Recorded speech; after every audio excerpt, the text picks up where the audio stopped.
Rockies look to continue their ride at home. They're 16-9 at Coors Field. See those folks there? They're getting a little skateboarding in, and then they're going to move on over inside 20th and Blake. Game 2 of a 4-game set. The Rockies and the Houston Astros. The Astros with the poorest record right now in the National League. The Rockies 3 games north of 500. Everybody in the West right now chasing the San Diego Padres. And good evening, everybody. With Jeff Houston, I'm Drew Goodman. Last night, the Rockies prevailed 5-1. Jason Hamill was terrific on the hill once again for Colorado. And in the middle of the offensive storm, that guy who hits in the 8-hole, who just keeps collecting RBI after RBI, Clint Barmas. Well, yeah, 4th on the team in RBIs is Clint Barmas. Yeah, his average isn't where he would like it to be or anybody else. But what would you rather have? A guy hitting 215 with 28 RBIs or somebody hitting higher with less RBIs? I'll take the guy with the RBIs. And Clint Barmas at the bottom of that order just provides a spark and a punch that you just don't see out of those type of guys too often. A lot of times guys hitting 8 might be just an average guy, but they can't jump you or hit the home runs or the doubles. And he's been solidifying force down there for Jim Tracy. And even if he wasn't driving in the runs he's driving in defensively, he is a championship caliber defender at second base. Definitely. I mean, that's a good thing about it. You have a guy out there that can turn double plays. Absolutely. When we come back, we'll talk about the starting pitcher for the Rockies, a fella you know well. Jeff Francis will make his 5th start tonight. More on Jeff when we come back.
Lodo, the Rockies and Houston Astros. Jeff Francis for Colorado and the veteran Brian Moeller will go for the Astros. Drew Goodman and Jeff Houston. Jeff Francis, you take the first 4 innings in San Francisco, he was basically unhittable. He faced the minimum through 4 innings. A little rough spot in the 5th and 6th. Well, early on in the ball game, the ball was down. Had some movement on it. Was able to throw the changeup, the sliders, get everything that he wanted on that good downhill plane that we talked about with some sharp breaks. You get the strikeouts, you get the double plays. Everything was working well, and then all of a sudden, about the 3rd time through the lineup, ball started getting elevated, started getting hit hard, and that's what Jeff has to worry about tonight is, okay, what's going to happen between pitches 80 and 90? Is he going to be able to get over that hump, get past that speed bump, as Jim Tracy likes to say, because we know there's no question about his arm anymore. That's kind of a non-issue. It's being able to get over that mental hurdle of getting through about 6 innings or so. Well, when it comes to the cerebral aspect of the game, I will bet on the physics major from the University of British Columbia. And I don't know how we'll transition now to Alana, but we're going to do that. Alana, how are you? I couldn't even pass a physics class, guys. I'm doing well. Here's what's coming up for me in the ball game. Making contacts, what Todd Helton is doing differently to see the ball better at the plate. Then making history. Astros manager Brad Mills was part of something in the baseball history books that he doesn't necessarily want to be a part of. And making up ground. Carlos Gonzalez so far this season against Houston, 0 for, I'll tell you what he told me. He told Brad Hopp that he's going to do tonight against the Stros, guys. That's like the old game of telephone there. I can't wait to find out. Hey, if you've got a question, text us. It is Tuesday night. Text to booth night. Rockies Astros, come on back with us.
On FSN is brought to you by Quest High-Speed Internet. Get blazing fast speeds that won't burn up your wallet.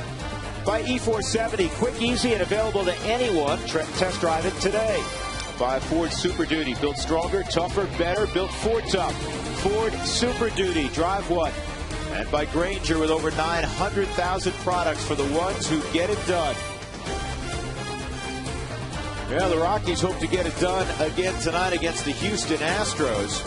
Mentioned this yesterday. Houston, coming into this ball game, had won 9 of 13 at Coors Field over the last couple of years. They've had a lot of success, but this Astros team a little bit in decline.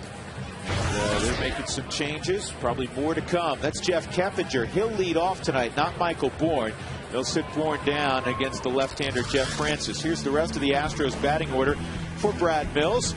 Tommy Mansella moves up from the 8-hole to the 2-hole. He's been better against left-handed pitching, in fact, far better than right-handed pitching. Lance Berkman, Carlos Lee, Hunter Pence. That stays the same in the middle. Then Pedro Feliz with a 9-game hitting streak. Jason Michaels makes just his 6th start of the year. Kevin Cash, the former Boston Red Sox backup, is in the 8-hole. And then Brian Moeller. Let's take a look at the scouting report on Vancouver native Jeff Francis. Jeff, his fastball is going to be anywhere in the neighborhood of 86 to 90. Those numbers are a little off on the fastball. He wishes he still throws 95. Yeah, not anymore, but the curveball, slider, changeup all come into play. And the thing for Jeff that he needs to get back to is getting that leadoff hitter out. In the last couple starts, only retired him 54% of the time. So he's been pitching with a lot of traffic out there. And guys, and then all of a sudden you're pitching out of the stretch. You're distracted a little bit by that guy. But Jeff has the stuff. There's no question about that. There's no question about his arm anymore. It's just a matter of him getting the second and third time through the lineup. Yeah, Jeff Francis getting ready to go, and here's the defenders behind him. Seth Smith's in left field. Cargo's in center. Brad Hopp in right. Melvin Moore swinging the bat well, and Ian Stewart's battling a little bit of a sore shin. He fouled a pitch off his lower leg. And there's Barmes and Tulowitzki up the middle. Helton at first. Miguel Olivo is behind the plate. First pitch is brought to you by Domino's Pizza. Text keyword pizza followed by a space and your name to 95323 to receive your Domino's special offer and to be entered to win a pizza party for 15. One weekly winner will be chosen. So here we go. Jeff Keppinger playing a regular role for these Houston Astros, doing a lot of that, producing hits. And on the first pitch of the ball game, he hits it solidly up the middle for a knock. And a 10-game hitting streak now for Keppinger. Let's take a look at the Suzuki keys to tonight's ball game. Patience at the plate. And talking about the Rockies hitter with Brian Moeller, he's going to nibble, try to work the corners. You got to make sure that he gets the ball somewhere in the middle. 80 to 90. I'm talking about the pitches for Jeff Francis. Get over that hurdle. And then number 3 and 4. That's going to be Troy and Brad Hopp. They have very good numbers against Moeller.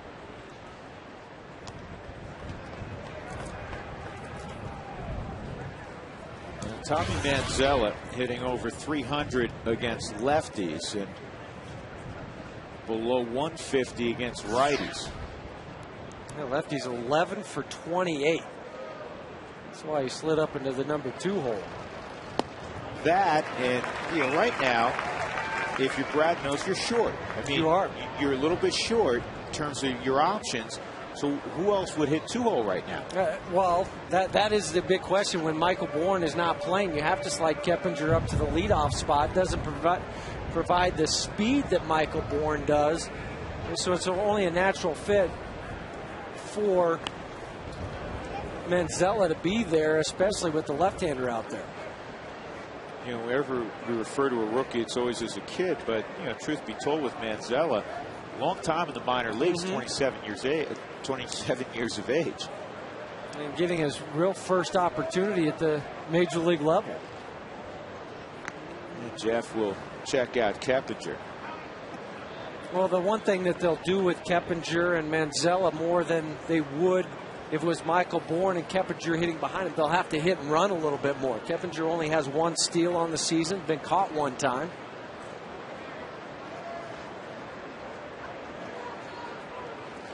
Here's the 1-1, and the bunt is pretty hard. Francis has a play at second, and he'll get the force. Good feed by Jeff Francis. Tulowitzki had to reach down into the sliding base runner, but Francis got the leading man. Well, and the good thing about this is you could hear Miguel Olivo yell really loud, 2-2-2. The catcher has everything in front of him, so it's his call. And then Troy acts like a first baseman where he just reaches out there, keeps his foot on the bag. Yeah, he tagged him in the back, but he didn't need to. But it was Miguel Olivo's call that said, okay, go ahead and get the lead runner. You make a good throw and get that guy out. So here's Lance Berkman from the right side. Here's what I'm talking about. Listen to Miguel Olivo here. So that takes all the thought process out of the pitcher's mind. As soon as he's going in towards the baseball, he knows where he's going as soon as he picks it up. Outside, it's 2-0 on Berkman. Berkman swinging the bat better of late. Hit 400 on the recent 5-2 homestand for Houston. 0 for 4 last night. Missed the first 12 games of the season, coming off a knee scope. And there's a comebacker. Francis for 1. Tulowitzki for 2. 1-6-3 turn. And Jeff Francis and the Rockies will head to the dugout and get ready to play a little offense.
He will be followed by Seth Smith in the Rockies lineup tonight. Smith with 9 home runs leading the club. Then Troy Tulowitzki in the 3-hole. Brad Hott, Miguel Olivo hitting .317.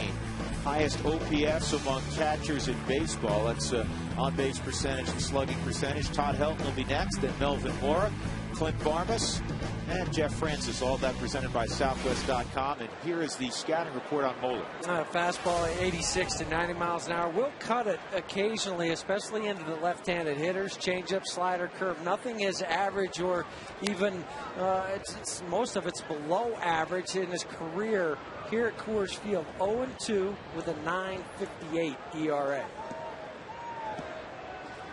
38 years young. Brian Moeller, second tour of duty with the Houston Astros. We've seen him stuff a lot over the years. He's got to nibble. He's got to change speeds. Well, he has to, because as I mentioned, nothing's overpowering. So he'll work on the corners, or try to, all night long. And if you're able to lay off that pitch, and that was part of my Suzuki keys of the ball game tonight, patience at the plate, because he wants you to try to get yourself out. If you start swinging at that pitch that goes out of the zone or has a little fade on it, it's going to be a long night for the hitters. It's interesting how they align the outfield. Hunter Pence has squeezed that gap in right center field. And Jason Michaels is toward right center also. And a shattered bat, and it's going to die in right field. Base hit for Carlos Gonzalez. Well, it kind of plays into what you were just saying, Drew. If Hunter Pence is in the spot that you would think a normal right fielder would play, he might have a chance to get that ball. Changeup that's away from Carlos, hits it right off the end of the bat, but it stayed on a flat plane and up, and that's why he was able to get enough of it to hit it out to right field, and all Pence could do is pick it up on the hop and throw it back in. First career hit for Gonzalez against the Astros. He was 0 for 14 against Houston coming in. Here's Seth Smith. He can give you a 2-0 lead in a hurry. He takes a strike. Smith has 9 home runs for the Rockies. As I mentioned, it leads the club. He has 9 home runs and 138 at bats. There are 6 players with more at-bats than Smith. It just shows you the pop that he has, and part of the reason why he's getting all the starts now against right-handers with Dexter Fowler being down in AAA. He deserves them. I mean, Jim Tracy's going to reward a guy that has the kind of offense that Seth has, and that average is climbing up there too. Gonzalez leading off first. Here's the 1-1, and it's in there, 1-2. Well, tonight is Tuesday. It's our Office Liquidators Text the Booth night. Here's how you do it. Text booth, followed by a space, then your question to 95323. We'll get to as many as we can. Again, brought to you by Office Liquidators and OfficeLiquidators.com. Colorado's largest selection and lowest prices of office furniture. Check this out, folks. The Rockies lineup tonight against Brian Moeller in their careers have combined 21 for 42. A 500 average with 3 home runs. Now, if you take some of the guys who aren't playing off the bench, it's still 500, and the average will go up. Stewart is 2 for 4, for instance, not playing tonight. He has a home run against Brian Moeller. You know, when you're stepping the box, there's nothing that scares you when Brian Moeller's out there. Well, make him pay. Carlos Lee, Jason Michaels, Hunter Pence in the outfield. Pedro Feliz, very good hands at third. Vancella and Keppinger up the middle. Lance Berkman's at first. And Kevin Cash is catching Moeller for the 3rd time this year. Tulowitzki will step up. Troy 1 for 4 last night. His splits are pretty even. 306 against righties, 297 against lefties. And he takes a strike. Yeah, with runners in scoring position against Brian Moeller this year, 17 for 30. 17 for 30 for 567 average. Talk about a number that jumps off the chart. Smacks a pitching coach in the head. And the other dugout, the hitting coach, says, look at this. Outside, 1-1. Troy's in a good place. He's hit 16 of his last 19. 7 home runs, 14 ribbies during those 19 contests. He's just being a little bit more patient, too. Good pitch there. 1-2. Even that fastball right there was 85 miles an hour. Just a 4-seamer. Not a whole lot of movement on it. He just worked underneath it just a little bit, but Cash felt the brunt of that. You were a spray hitter, but did you feel sometimes when a guy was below average velocity, 83, 85, 86, that you muscled up a little bit instead of just using your hands? Yeah, because when guys are throwing hard, you think, oh, I just have to use my hands. That could stay fair. Tulowitzki to the right field corner. Gonzalez scored easily. Here comes Smith. He'll score standing up. 2-0 Colorado. Troy Tulowitzki coming through. But Troy said, I took a swing that was a little big on that pitch right before it. I'm going to make sure I stay on this one, hit it the other way. He hits the breaking pitch. They worked it away. It was off the plate a little bit, but he was able to stay back, and he just reached out and drove it that way. Kind of was wondering, was it going to go fair? Was it going to go foul? Was it going to hook? What was it going to do? Oh, about a foot fair, and then he gets the double, driving in a couple runs and get that early lead. Yeah, it was an interesting reaction, Hugh. He initially, I think, didn't find the baseball thought the way he hit it that it was a foul ball. Brad Hott singles up the middle. Here comes Tulowitzki to the house. 3-0 Colorado for Hopper's 20th RBI. That's a nice way to start.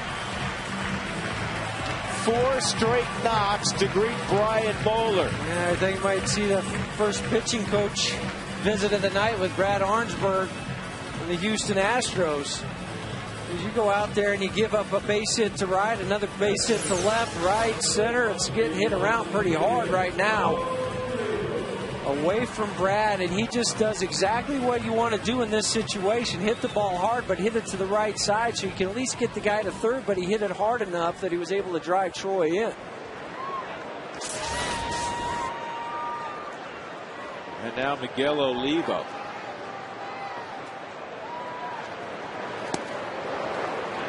Gale out front. Last night, 2 for 3 and an RBI. He had his 4th triple of the year. He's among the top 5 in the National League in triples. He had a round of batting practice today where he just wore out the right center field gap. And that's the approach that you have to have as a right-handed hitter tonight against Moeller. We've seen what's happened so far. Carlos pulled the ball, but what Seth Smith do? He went the other way. Troy Tulowitzki went the other way. Hop stayed centered, went right up the middle. Those are the approaches that you have to have. Moeller on 3 pitches, nothing straight, able to strike out Olivo. That's the first out of the inning. Who wants tacos, fans? Remember, if the Rockies score 7 or more runs during any game, and they're certainly on their way tonight, we hope, go to participating Colorado Taco Bell locations the next day between 4 and 6 and get your Rockies Tacos Special. Again, feed your Rockies fever only at Taco Bell. Todd Helton up there with 1 out. Brad Hopp at first. 3 runs in already.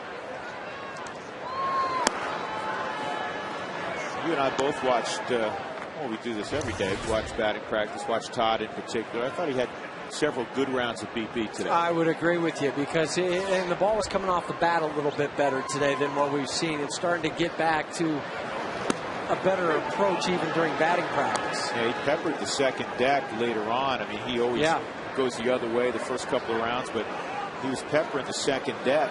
And it wasn't as right forced as what we've seen before.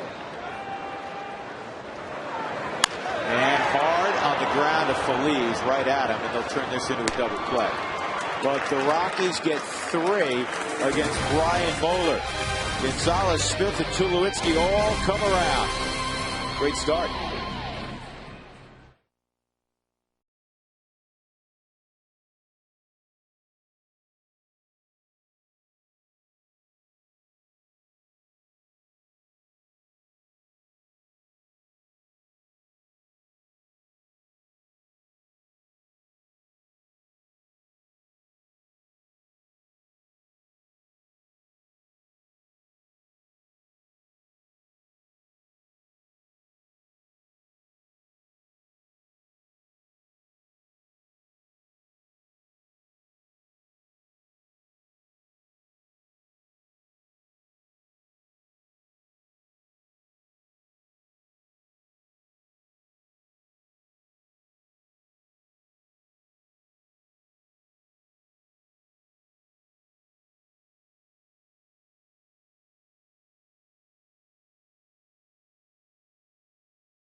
Alana Rizzo for tonight's great Colorado Payback Sideline Report.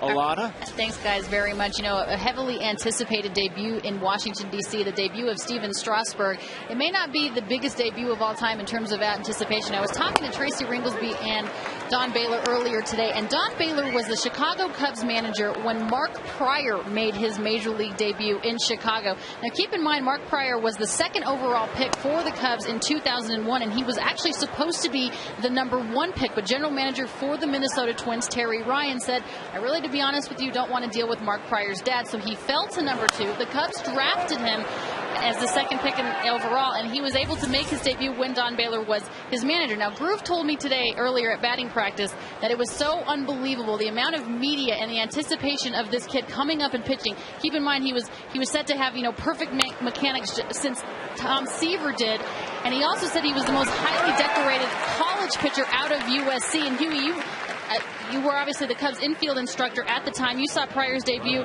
in AA for the Cubs, so I'm sure you can kind of elaborate on how much of media attention this kid was garnering. Well, it was a lot, Alana, and it was pretty impressive, that start he had there. I talked to Jim Hendry, the GM, after that start, he goes, well, what was it like? How was he? I said, Jim, you shouldn't be here. He should be starting for you up there in Chicago, because he was that. It was a man against boys down there at AA, and it was pretty impressive. I'm not sure, trying to equate the two between Pryor and Strasburg. I think just the hype of Strasburg is pretty high too. Yeah, I think, and Pryor had a lot of hype, but just because of the internet, because of video, not that Pryor's ancient guy, but more people have seen Strasburg coming up than had seen Pryor. I think just the average fan. And well, the other thing I think you look at with Strasburg too is he's trying to lift a whole organization up. Yeah. Well, tonight he's doing it. Here's his line so far. The Nationals are up 4-2 on Pittsburgh. He allowed a 2-run home run as Pence hits a fly ball to right. Delwyn Young hit a 2-run home run in the middle innings. Other than that, listen to this. 7 innings, 2 runs on 4 hits. He's not walked a batter. And Steven Strasburg has struck out 14. We've watched a lot of it. This kid, I mean, it's why everybody was bragging on him. He has electric stuff. He's hit 100 already tonight. That breaking pitch right there, the one that we saw on the strikeout just a moment ago, that was right after he touched 100. I mean, that's how impressive he was. Here's Pedro Feliz. He takes strike 2. He's got to squeeze in a text message very quickly. Strasburg has looked very impressive in his first game. How does his stuff compare to Ubaldo's? Chris, I said this, I think, to you downstairs. It's similar stuff-wise. I mean, it's a high 90s fastball with sink. It's a hard breaking ball. He's showing a good changeup. He did give up the home run on the changeup. He's got like Ubaldo. He has silly stuff. Well, when you're talking 100 miles an hour, 98, he sat at 97, 98 all ball game. And to be able to do that, throw an 83 mile an hour curveball, hard slider, all of that. Yeah, I mean, to me, they equate very similar. Melvin Mora with the convenience store hop, and it's a 1-2-3 second inning for Jeff Francis. Middle of 2. Rockies have all the runs.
Look at Moeller tonight. Melvin getting back-to-back starts. You mentioned it. Ian Stewart a little banged up on that ankle where he fouled that ball off his foot. X-rays came back negative, which was good. And he just said it's just sore and achy. But at the same time, this allows Melvin Moore an opportunity to get some at-bats. Threw out a couple hits last night. He's 7 for his last 14 at the plate. He's got a 1-1 count right now. Earlier this year, he produced his 699th and 700th RBIs of his career. That's a bunch of runs batted in. Up and in.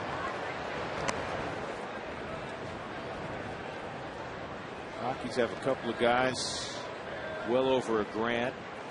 Jason Giambi and Todd Helton. Here's the 2-1. And Mora hits it on the ground to Manzella.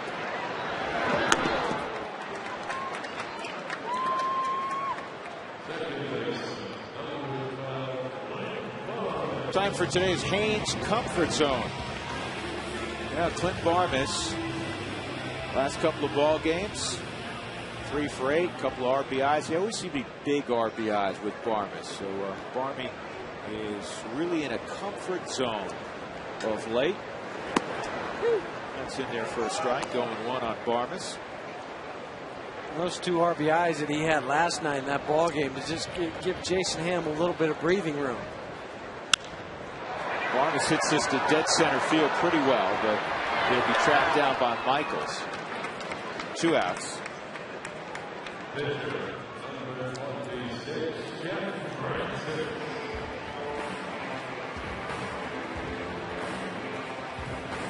All right, another text message. After throwing without a hit against him, it's the Sky Sox last Friday. When is Houston Street expected to throw for the Rockies?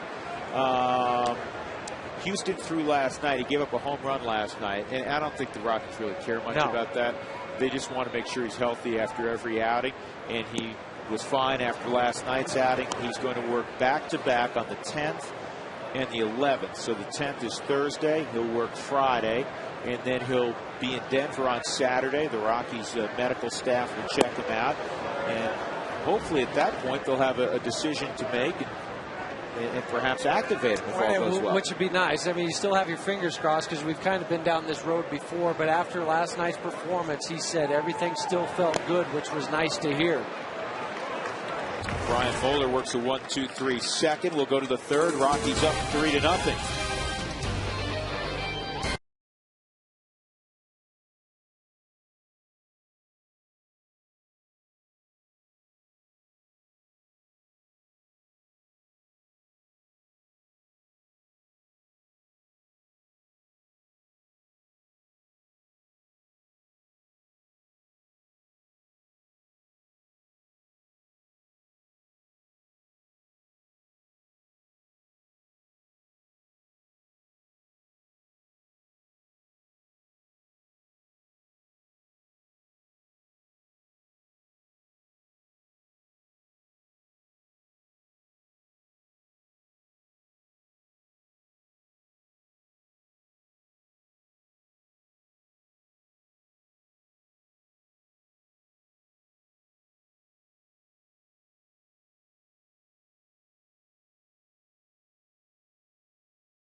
Well, I think they're 4.5 games back in the American League East. Everybody thinks about Tampa Bay and Boston and the Yankees, of course, but Toronto's holding their own 33-25. That's quite a division. The Rockies playing quite a division, but the AL East has been tops this year in baseball. The Red Sox are really playing well right now, and the Yankees just trying to keep pace with Tampa. And as you said, you can't sleep on Toronto. The one team you can't sleep on is your old club, the Orioles. Well, that's why the manager got fired, Dave Tremblay, the other day. 1-1 on Michaels. Just 5 previous starts this year for Michaels. Remember some years ago, Dan O'Dowd was very much enamored with Michaels as an extra outfielder. He could do a lot of things. Got a little pop coming off the bench. He's a very athletic guy. Pops this up, Barmes, and hopped, and good communication. Nobody ran another player over. Barmes has such great range, not only in the infield, but Jeff throwing out like on that. pop-ups. You can go get him in right field or center field. Time for our Geico quote of the night from the great lefty Sandy Koufax. I became a good pitcher when I stopped trying to make them miss the ball and started trying to make them hit it. Interesting. But it makes sense, though. It does. Everybody likes the strikeout, and it is a neat pitch. But at the same time, you pile up too many strikeouts, it usually means you're going pretty deep into counts. You're not going to last long in the game. Did that go behind him? I don't know. It almost looked like it went between Kevin Cash's legs. I was expecting him to just drop the bat and go down to first. When they wanted to go inside. That's behind him. Yeah, You're it did right. go behind him.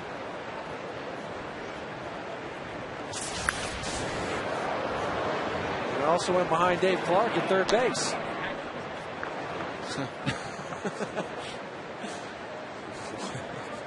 1-2 on Kevin Cash.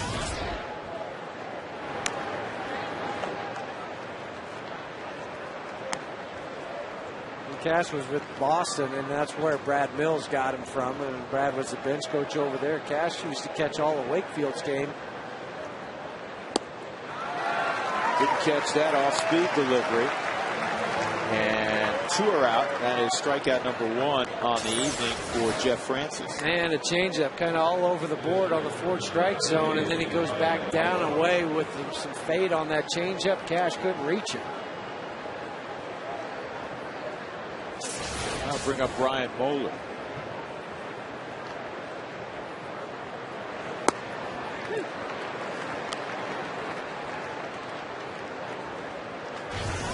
Brian without the batting gloves. You don't see that from a pitcher too often. I respect that. Chop to third. Melvin Mora with Todd. And Jeff Francis is now retired 7 in a row. He has faced the minimum through 3 innings. This is reminiscent of his outing in San Francisco.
Yankees baseball on FSN is brought to you by AT&T. Switch to the nation's fastest 3G network. AT&T, a better 3G experience. By Brakes Plus, a whole lot more. by Dex One, marketing solutions, business results. And by Yokohama Tire, technology drives better tires. Second time through for the Rockies against Brian Moeller. They got 3 in the first. Drew Goodman, Jeff Houston, Alana Rizzo from Coors Field. Rockies will enjoy a 7-game homestand. They'll have a day off Monday. They'll travel to Minneapolis to see Target Field. Just opened a couple of months ago. Home of the Twinkies. And they're playing good baseball. They always do. Leading the division. This ball stumped to center field, so Cargo's going to take it out on Brian Moeller. He's 0 for 14 against Houston pitching coming in. And he's got 2 hits here in his first 2 ABs. You knew you couldn't hold him down for too long. Just going to say, it's hard to hold a good man down. Yeah. That'll bring up Seth Smith. He singled in the first. Both Gonzalez, Smith, and Tulowitzki all scored in the first. What is your take on the Rockies draft so far? Glad you asked. We're going to keep you abreast of that. The Rockies had 2 picks yesterday, and they got through the 30th round today. I will tell you this much. The Rockies did something very interesting earlier this morning, and it's runner going, hit and run on, fouled off. It's very consistent with things they've done in the past. They love athletes, they love football players, and in particular they love quarterbacks because, think about it, high character, leadership, toughness, smarts, all the things that you're used to trying to build a baseball team when you were at the Cubs organization. Those are all great attributes, right? Well, they drafted the NC State quarterback in the first round yesterday, right? We talked a lot about that. That's Kyle Parker. 20 touchdown passes in the fall. And then today, in the 4th round, they drafted a kid by the name of Russell Wilson, who's the starting quarterback for NC State. And Danny Montgomery, who is the assistant scouting director for the Rockies, right under Billy Schmidt. And he's lived in the Charlotte area for years.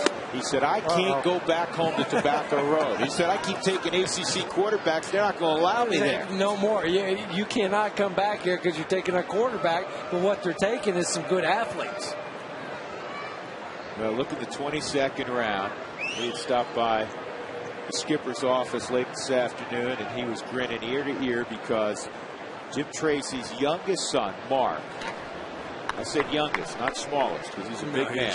He's huge. 6'5", 6'6", 240 pounds. First baseman at Duquesne, catcher. He does a lot of catching there, actually. Was drafted by the Rockies last year, and he was drafted this year in the 22nd round. That's awesome. Proud papa, you should be. Not an easy thing to do. Get drafted, and think about all the kids that want to get drafted, and then how many are going to actually get drafted here these 3 days worth of the Major League draft. In the 3rd round, the Rockies got a shortstop out of the University of Alabama that they were really excited about. I think they were a little surprised that he was still there. Tremendous fielder. You never know with drafts how things work out. This should be too. But some of the comparisons were to Clint Barmas, that type of player. Really good fielder, guy with some pop. Some hands. He was able to play middle infield in college off those aluminum bats, and they think his bat will translate once it switches over to wood. He's a very smart, intelligent kid. And the reason they were concerned that he might not be there is because the middle infielders this year in the draft were kind of thin, so they thought he might be taken higher, because it's so important to have guys in the middle that can play defense and hit like a Troy Tulowitzki. Probably doesn't have those type of tools, but a guy that certainly can play here at this level. Tulo with his 2nd hit of the night. Well, last time he took the pitch away from him and he hit it the other way. That time he reached out with the changeup from Brian Moeller and was able to pull it in the hole between short and 3rd. That'll bring up Pop. He had a base hit to drive in a run in the 1st. 2 outs, Tulowitzki at first, and this ball is worked to right. 3 of the first 4 hitters for the Rockies have 2 hits apiece. 2 on for Miguel Olivo. The player we're talking about is Josh Rutledge, by the way, out of Alabama. And in the second round, they took a power arm out of Texas Tech, guy who could start or maybe end up late in the bullpen, Chad Bettis. That was touching the upper 90s. Yeah, but some guys that need your vote right now are the All-Stars for the Rockies. Send your favorite Rockies to this year's All-Star game by voting at ColoradoRockies.com. That man right there, Troy Tulowitzki, you got Carlos Gonzalez, you got Miguel Olivo, and of course Ubaldo Jimenez at the top of my list. I don't think, well, pitchers you can't vote on. I don't think Ubaldo's going to need any help from Charlie Manuel. No. Or for Charlie Manuel. But Tulowitzki, Olivo, and Gonzalez all need our help.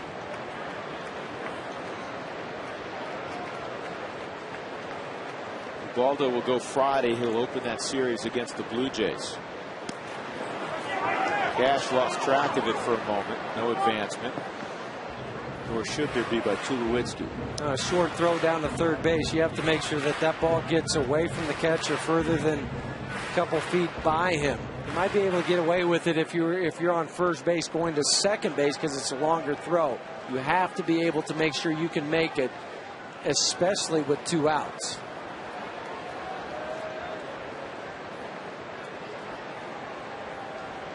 I don't think he'll give in fastball here too well. Slider. Yeah, he did. Yeah, but still at 86 miles an hour, just a little bit of cut on it. I asked Kevin Cash about how Moeller works. He says he throws everything. Kitchen sink. Yep.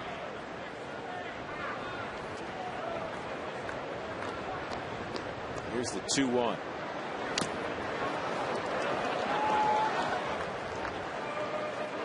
Let's talk about a hitter working himself back in the count. To Moeller's credit, he's pitched himself back into the count, and he's given himself the opportunity now to spin it. And that's how he got Olivo out in the first 8th inning. And kind of slow this game down a little bit because it was moving pretty fast for him early in the ball game, but got Miguel with the strikeout, then Todd hit into the double play.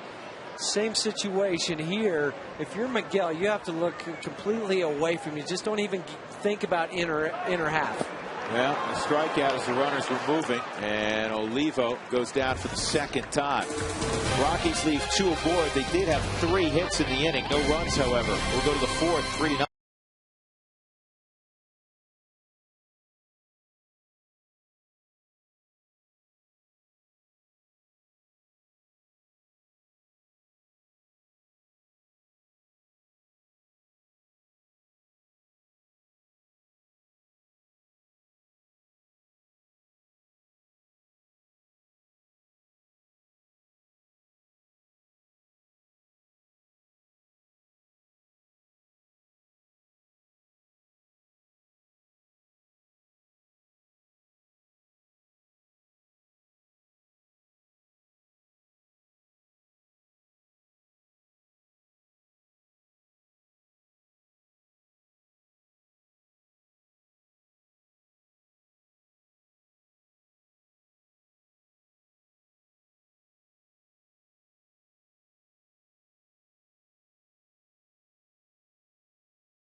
In with Alana Rizzo. Alana? All right, guys, thanks very much. Coming into this game today, Carlos Gonzalez was 0-4 against the Astros in the first 3 games of this year against Houston, and he was a little bit of a psychic, if you will, because earlier today, he already has 2 hits tonight, and earlier today, he told me he was talking to Brad Hopp in the outfield yesterday that he said, I don't know what it is about these guys, but I can't get a hit. He has 2 tonight. He predicted 3, guys.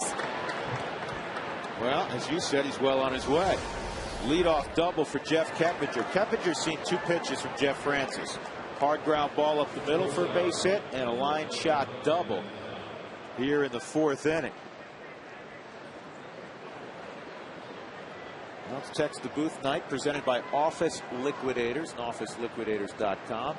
So if Dex in the minor leagues right now, though he's tearing up AAA, does that make Cargo the everyday center fielder, or will the skip still mix and match the outfield? That's TQ in Denver. Well, right now, Cargo's the center fielder. Let me explain something. And Jeff and I said this in George when we were breaking spring training. There's one outfielder who at the end of the year, barring injury, is going to have more at-bats than anybody. And you knew that going in, and that was Carlos Gonzalez. He's the one guy. Brad Hopp's going to get his days off. Smith will be a platoon type of situation. Right. Spilborghs will get some time, especially against lefties. The guy in center field, that guy, he's got to play every day, and you knew that in March. Yeah, but it was just a question coming out of spring training, where was it going to be? He was going to be in the lineup 7 days out of the week. Was it going to be some in left field? Was it going to be a couple days in center, a day in right? Where was it going to be? Well, now it's every single day out in center field. You can just go ahead and write it down. The only reason he might is if something happens, he catches a cold, maybe a nick here or there, that he's out of the lineup. Otherwise, he's not going to be. But let's not forget about Dexter Fowler just for a second. 7 games, hitting .400, a home run, 5 RBIs, and 8 runs scored down at AAA. And good for him to go down there and play the very next day that he was optioned down.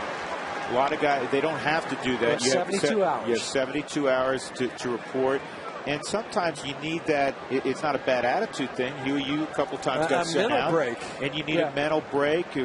Recollect your thoughts. And disappointing, obviously, but as you said, Dexter's credit, he went immediately, and this ball's pulled to the corner. He's done very well. This will drive in a run. Tommy Manzella with his 9th RBI, and it's 3-1. Houston within 2. Well, much better swing from Manzella off the lefty than any swing we saw in last night's ball game off the right-handed pitcher. Slider that breaks about belt high right into his swing path, and he did some damage with it. That ball was hit hard, but it was elevated, and that allowed him to drive it to left field to drive in Keppinger for the Astros' first run. Smart play, though, by Seth Smith out in left field to throw the ball into second base, because now you still have the double play in order. Lance Berkman at the plate, and he hits this in the air to Gonzalez. 1 out. Bring up Carlos Lee. Let's take a look at our Dex this date in history. Dex 1, June 8th, 2001. Carlos Lee hits a 2-out walk-off grand slam to give the White Sox a 7-3 win over the Cubs in 10 innings. And the Sox victory took place in front of a record crowd at the new Comiskey Park. Brought to you by Dex 1, Marketing Solutions, Business Results. And Lee lines it to left center field. Smith got a good break on this one. And such a good break that Manzella has to stop at second. I thought off the bat, automatically it was going to be a first and third deal. Or where it was hit right over the head of Troy Tulowitzki into the left center field gap. But Seth, with that break that he had, was able to get over there and cut it off right away. And Manzella, even with the ball in front of him, he decides, you know what, I better stay here at second base, because if I try to go, I'm probably a dead duck over at third.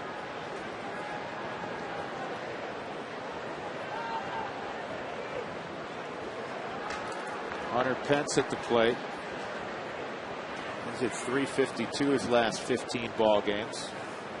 Jeff needs to get back to working the ball down into the zone, because all these balls that have been hit now have been up into the zone, and start working the corners a little bit more. Well, to Brian Moeller's credit, the Rockies ambushed him. They got 3 before he got anybody out. And they've continued to throw out hits, but guess what? The Rockies don't have any more runs, and Moeller's kind of one of those guys that he just wants to hand it off to the bullpen in the 6th inning and give his team a chance. Well, he's been able to handle the bottom part of the lineup, 5 through 9. It's been the top 4 guys that have given him all the fits.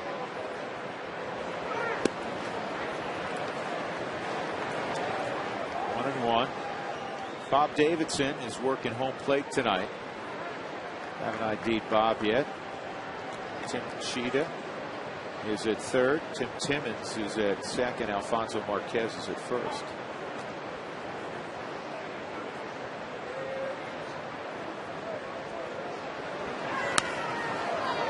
1-2 on Pence.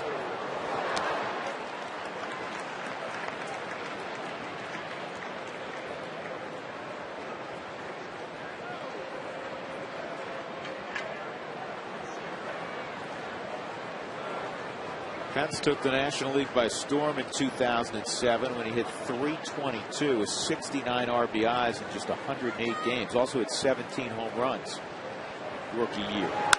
Ground ball to short. 67th double play now for the Rockies, second in the National League, only trailing Atlanta.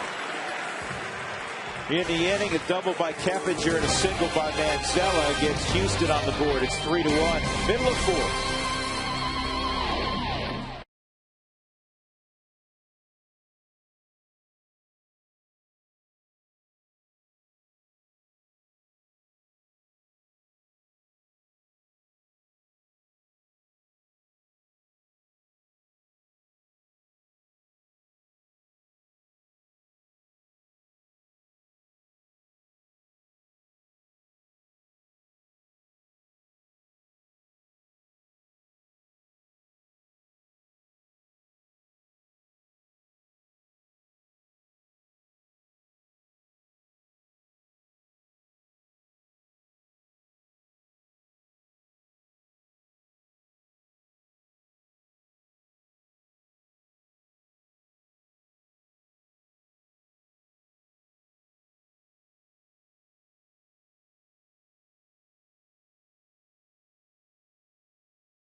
To the bottom of the fourth inning, Helton, Mora, and Barmes 6, 7, and 8.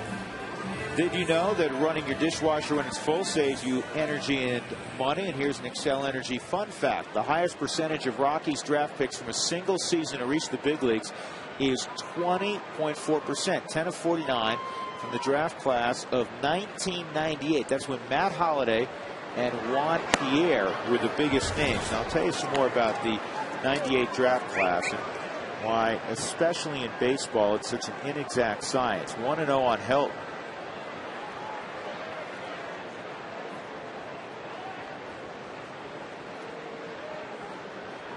Outside. The Rockies' first pick that year was Matt Roney. And the last time we saw Matt Roney, he was pitching for Detroit in relief. I believe he is out of baseball now. He is out of baseball. Obviously he got to the big leagues, but never really panned out. Had a big arm. Chu Freeman was taken as a supplemental pick, a sandwich pick, and Chu turned down a football scholarship as a wide receiver at Texas A&M. He got to the big leagues. The highlight of his big league career was hitting a home run at Yankee Stadium. I believe he is out of baseball now. He went to Japan briefly. Helton flies out. Melvin Mora coming up with one out. Melvin, a ground ball to short. In the second round, the Rockies had a couple of picks. Jermaine Van Buren, who made it briefly.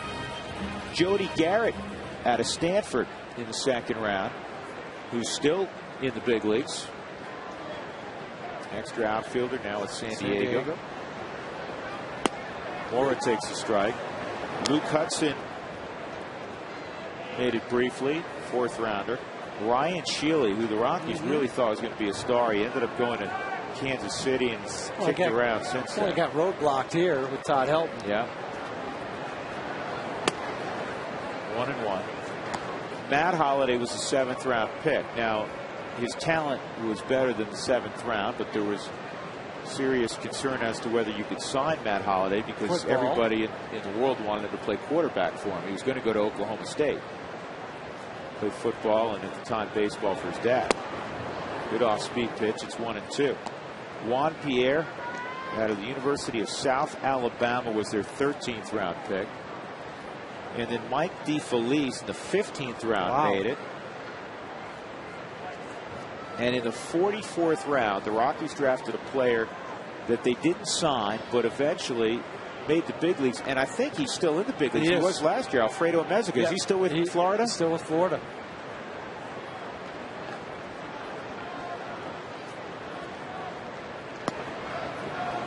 Two and two. Yeah, that was quite a draft in '98. Again, if you get 5, usually about the percentage is right around 5% or so. Guys that you draft, if they can make it to the big leagues, that's a pretty good number, 5 to 6%. Meziga went the next year in the 13th round of the Angels and signed. This ball's hit well to left field. Lee going back, looking up, it's short off the wall. And Melvin Mora into second with a double. And he just keeps hitting the baseball. Now he's Mora against Moeller. 7 for 11. 7 for 11 now. Fastball down and into him. He turns on it, keeps both hands on the bat, just drives it over the head of Carlos Lee. A little bit like the ball that Clint Barmas hit in last night's ball game, right over the top of the Southwest Sky Cam. Has a great picture and a follow through of Melvin when he gets that wrist and the hips turned. It's in there for a strike. See if Clint Barmas can do what he's been doing with great regularity. Produce runs out of that 8-hole. Remember, I told you that Clint last night was using a bigger bat. It's a 35-inch, 35-ounce bat. Ball to second. Keppinger throws him out. 2 outs. That'll bring up Jeff Francis.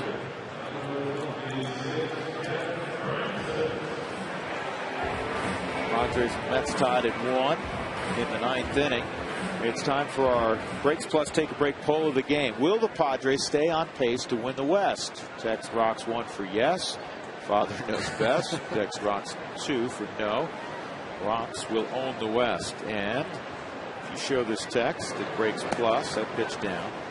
In the month of June, you will receive an oil change and filter, rotate and balance of your tires, and front wiper blades for only $50. Now's a good time for Jeff Francis to throw out his first hit of the year. Maybe one of his little patented line drives to left field.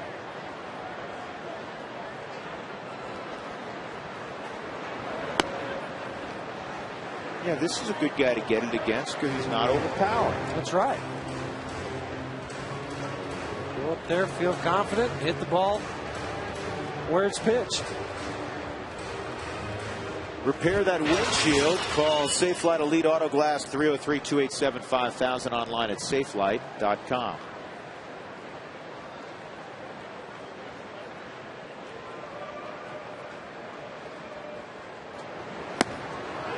It's 3-0.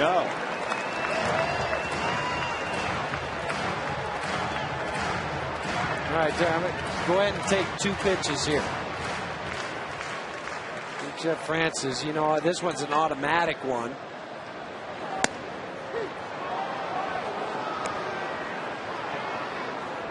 Go ahead and take one more.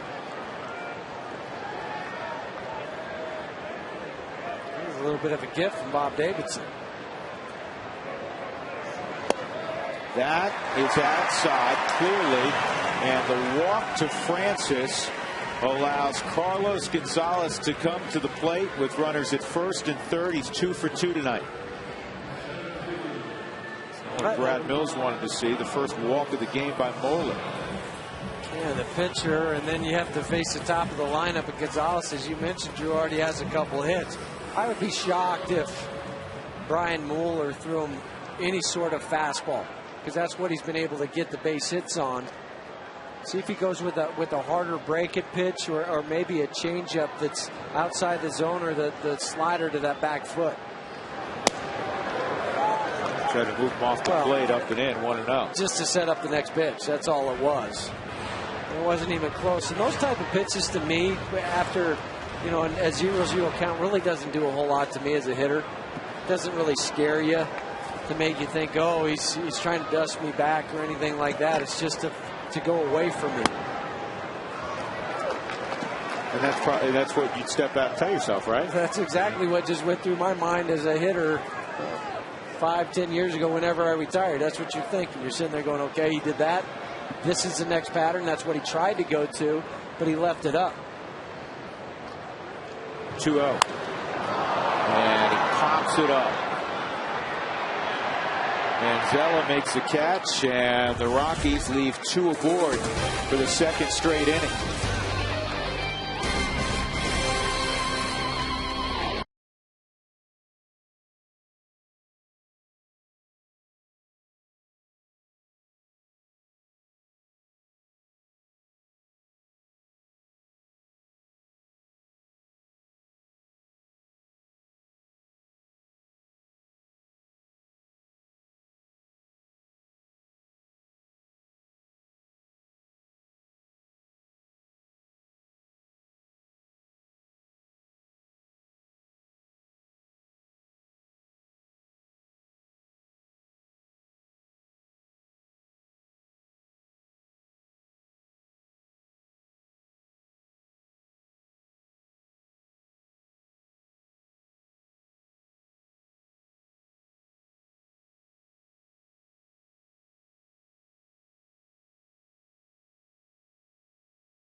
The 31st time this year, our AT&T trivia question: can you name the lone Clemson Tiger that made it to the big leagues and played for the Rockies?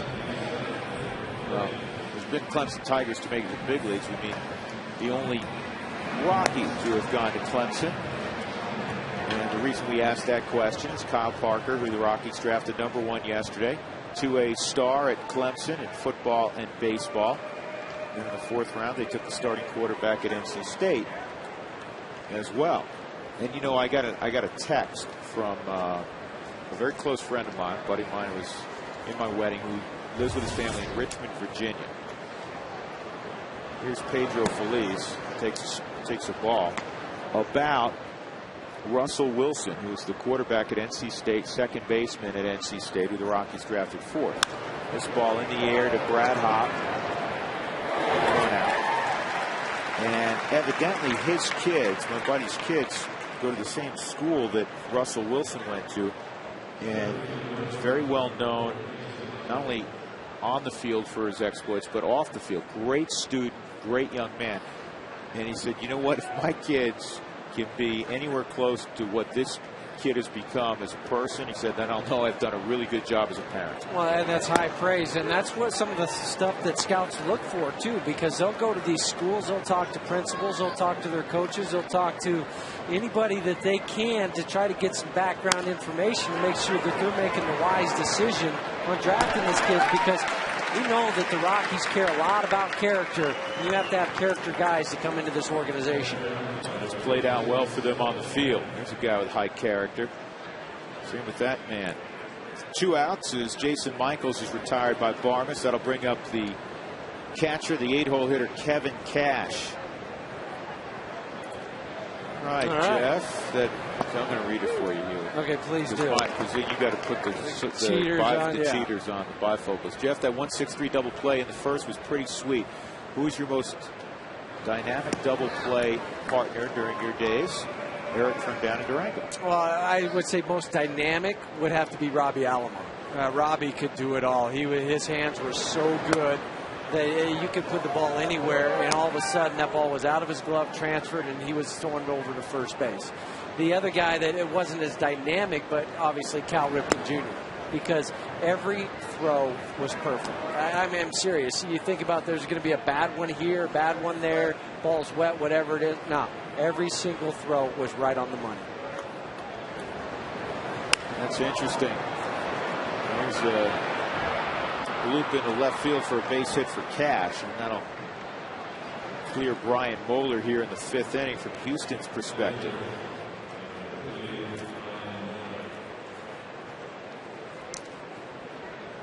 Fans, don't forget to purchase your power tickets and receive $10 or $15 in concession credit. Moeller hit a ground ball to third his first time up.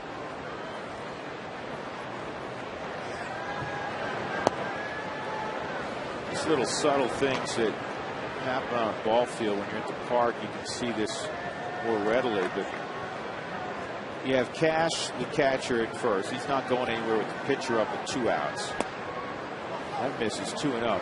So it allows Todd Helton, the first baseman, he's holding him on sort of, but he can cheat out and get a little more range defensively. And a pitcher, a lot of times, they could be, a day late swinging and hit the ball in your direction. That's exactly what you're talking about right there. He's not fighting to get off that base, but it all comes down to Jeff Francis throwing strikes to Brian Moeller. And now a veteran move by Melvin Moore to come over there, just slow things down for a little bit to get him refocused on throwing the strikes now to make sure you get this guy out. You don't want to see Keppinger with a couple guys on base because he's already got 2 hits against you. He's been the toughest out in their lineup for a couple weeks. And the 3-0 is in there. Time for tonight's Quest High Speed Pitch, brought to you by Quest, the high-speed internet provider of the Rockies. Brian Moeller's topped out at 88. Jeff Francis at 90.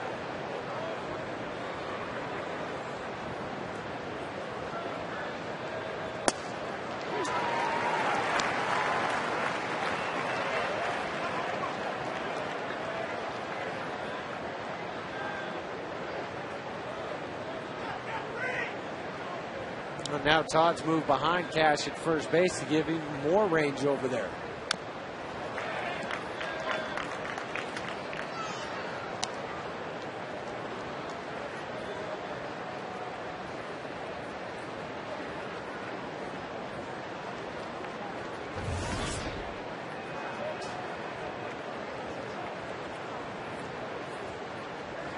Very low pitch count, just 57, and Jeff jumps off the mound and goes to Helton. Good job by Francis fielding his position. Cash left the board. 3-1 Colorado, middle of 5 at Coors Field.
May the 15th. Of course, he was working long relief in the month of April primarily. He's now tied for third in the National League in saves since that date.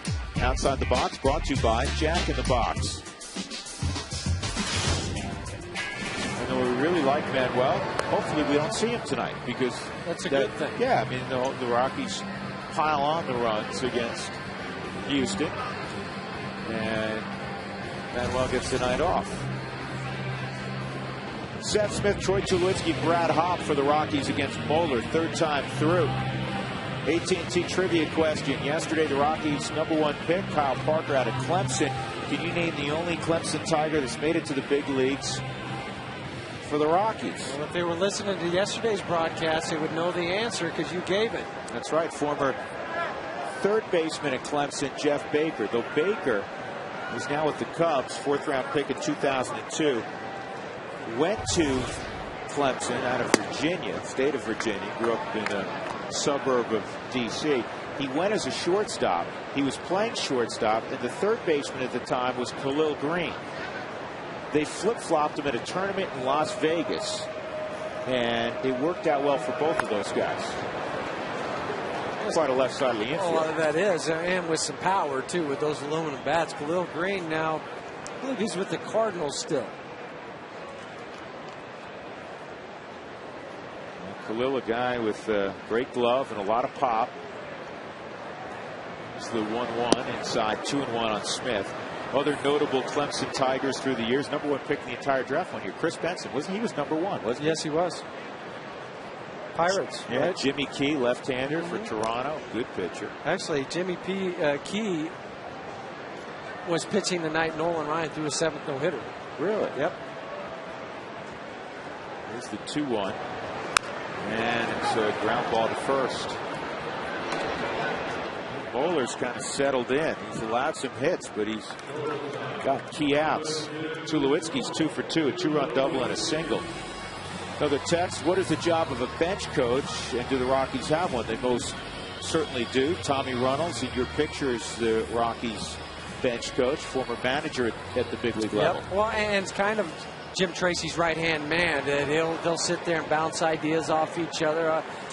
Of course, it's Jim Tracy's call, whatever happens, but Tommy's just sitting there going, hey, who do you want me to get loose? So he can go down and tell the players, listen, we're thinking about double switching, or you might pinch hit for so-and-so next inning, be ready to go. And that's what a bench coach really does. If the manager gets kicked out, he's the manager. 1-0 on Tulowitzki. Other Clemson Tigers.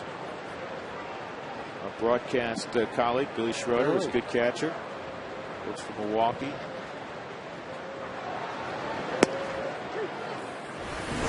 This replay brought to you by the Colorado Lottery. The night of Troy Tulowitzki thus far. 2 on in the first inning, and he lines a double down the right field line. He thought it may go foul initially. Stayed fair by a couple of feet. And then next time up, he ripped the single to left. And this is fouled off.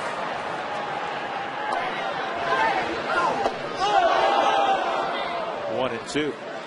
Reminder: from now until June 30th, replay any of your non-winning scratch tickets in a second chance drawing. Enter those tickets at coloradolottery.com.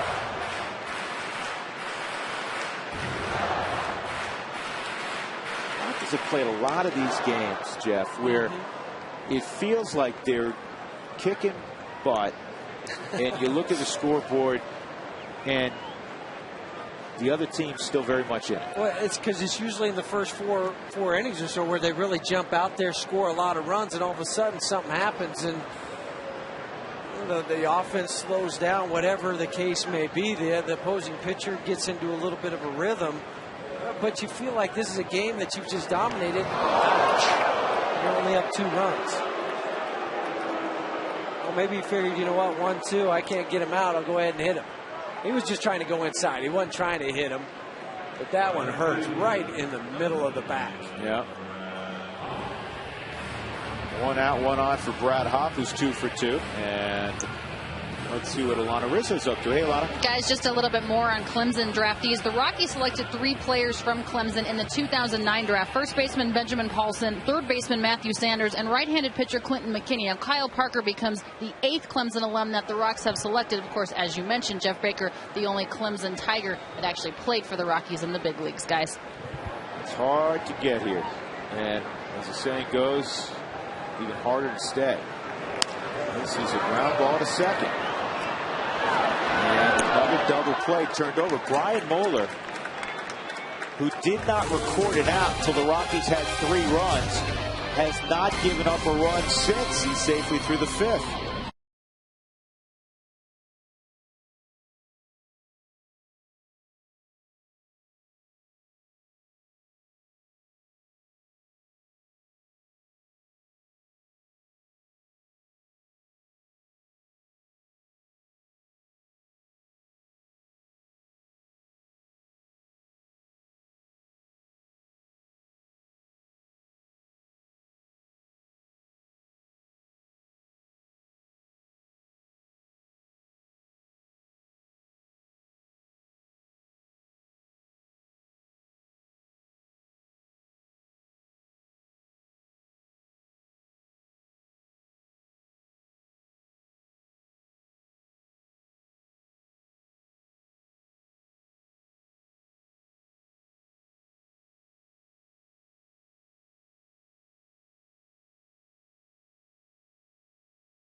Your money by Chase, introducing the 1% mortgage cash back. Chase, what matters? And by Steel and your local Steel dealers. For a location near you, visit steeldealers.com. We go to the 6th inning. The Rockies leading 3-1. Jeff Keppinger finally looked at a pitch. It was a ball. He has a single and a double on the first pitch of each of his first 2 at-bats. Keppinger with a 10-game hitting streak.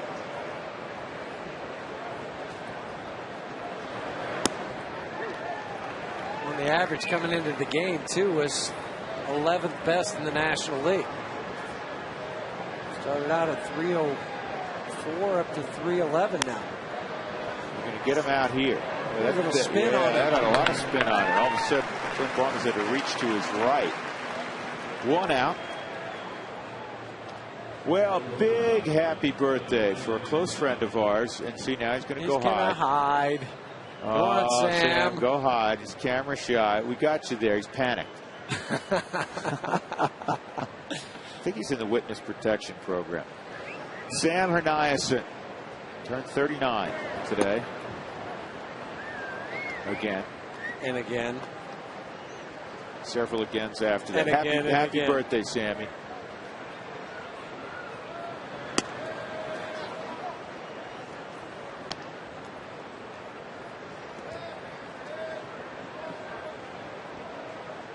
Two 2-0 on Manzella. That's in there for a strike. 2-1. Manzella's average has gone up even higher now off of lefties, close to 400. Just 143 against righties. That's a huge, huge split. They're very thin in their minor league system with middle infielders. Well, that's why they went and got Lionel DeShields Jr. as their #1 pick. And now he's going to play second base, but that was the Houston Astros' first pick in this year's draft. Of course, his daddy played for the Montreal Expos for a number of years, former #1 pick himself, Lionel DeShields Sr. There's Another one of those Georgia kids. Well, supposedly he ran a 6'3", 60 at the Toronto Blue Jays camp when they brought him up to work him out. 6'3", 60. I haven't heard of too many of those. I haven't either. That's why I kind of shook my head a little bit, going, really? And they were saying, yep, you really did. Hard on the ground to third. Mora knocks it down. Throws to first. Great play by Melvin Mora. He drives all the way over near help. I think that's because he's stung by it. But that's a great play. Yeah, just trying to go check on it. Ow. I mean, this ball was scalded right into the chest of Melvin. He really just goalies up on it, blocks it, knocks it down, and then Todd Helton with the cell coming off of first base. One more look from this angle. Todd stretches out, gets it right in his glove. What a play for Melvin. And now they're going to go and check him out. Keith Duggar's out there, the Rockies head trainer. Jim Tracy following. When Melvin goes to shower late tonight, he's going to see Rawlings printed on his chest. Maybe it didn't get his chest. Well, maybe got his wrist. One more look. When it was hit, I thought it just went right off his chest, but it might have gone right off his right wrist, because you bring your hands up to make sure that you make your body just a little bit bigger. The other thing he did, though, once it went down there, you're always taught to go get the ball with your bare hand. Don't reach for it with your glove. Get it with your bare hand, and that way you make sure you grab it the first time. Good call by Alfonso Marquez at first.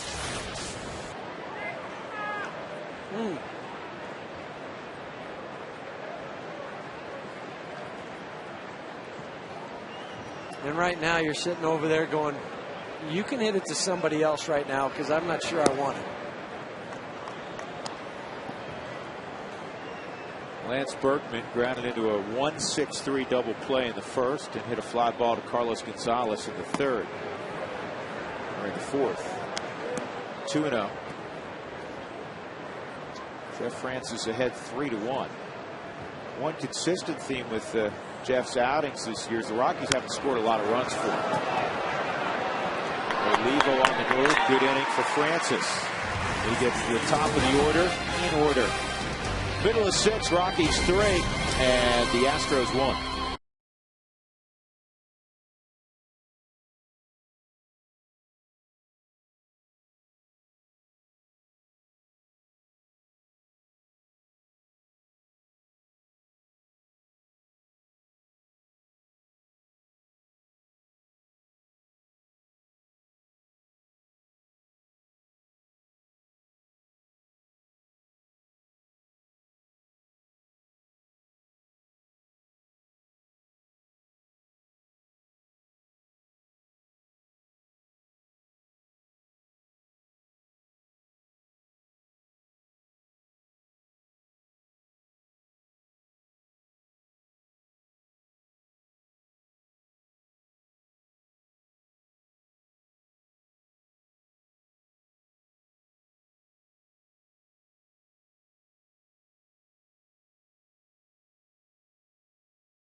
Finally receiving national attention.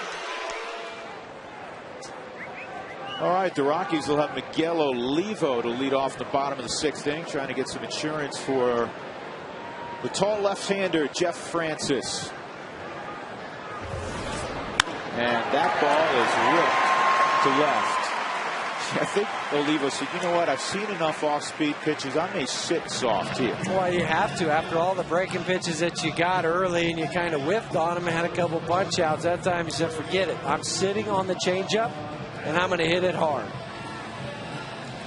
Do pitchers ever move to the left or right of the pitching rubber, I assume you mean, depending on the hitter? Jose in Avon, Colorado, up in the mountains. Well, sometimes they will, but more than likely they'll find one side of the rubber that they feel comfortable on, whether it be the third base side or the first base side, and because they feel like they can get the ball to different parts of the plate if they're sitting there. You know, Brian Mueller works more off the third base side because he wants to be able to try to work the ball away from a left-handed hitter a little bit easier, and he feels like if he's over there, he can reach that outside corner.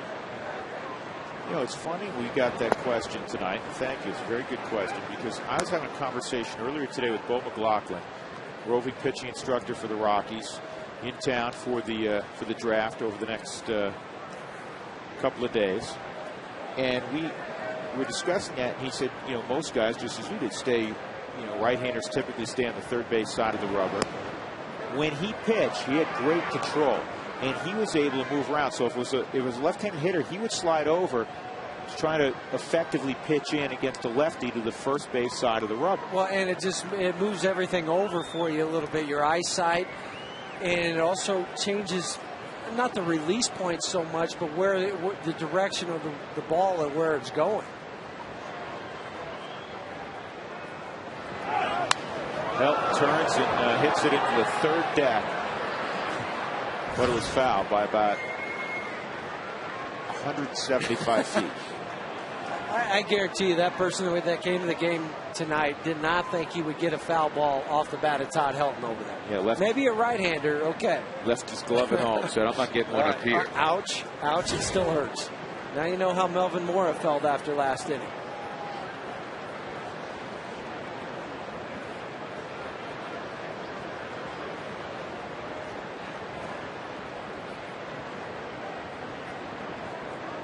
Put him in motion here? No, I would wait one more pitch. Not going. And we'll find out if he's going here. 3-2. Bad place to run, because obviously if Todd does hit it on the ground, it's more than likely a double play. Yeah, and with Todd's eye, too. That's the other thing. You know, he's a ball off the plate. He's not just going to swing at it. He'll go ahead and take the walk. But he's so good controlling the bat. Go ahead and start Olivo.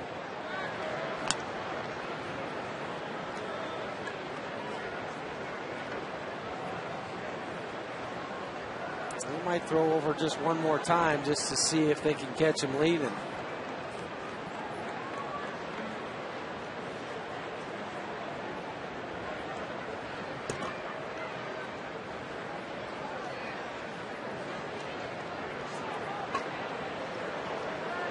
Cash wants to figure out, okay, well, how do you want to go at this? Do you want to throw the changeup? Do you want to throw a break it pitch? What would you like to do? Cash is 1 for 12 throwing out base runners this year at 8%.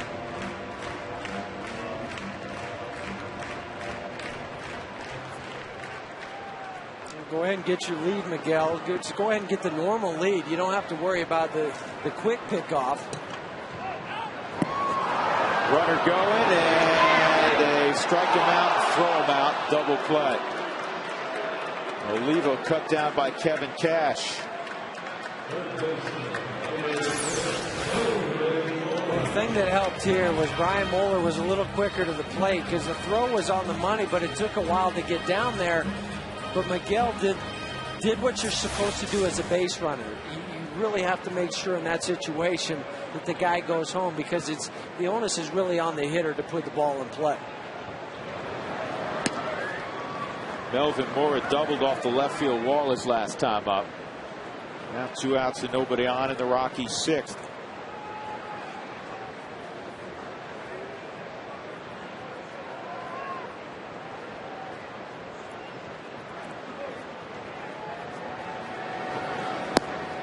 2-0. Take a look at another Colorado Lottery replay. Melvin Moore's double. Moore a couple of hits last night. Really in a good place offensively. Play those non-winning scratch tickets a second time at ColoradoLottery.com. 3-0.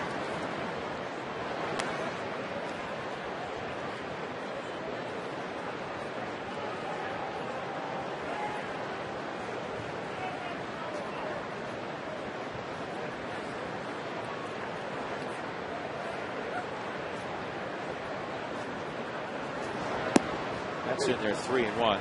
Let's take a look at the Amica hit zone so far this year on Melvin Moore, hitting 297 coming in. That average now over 300 for each Colorado hit from now through the end of the season. Amica Insurance will donate $10 to the Boys and Girls Clubs of Denver. Thanks, Amica.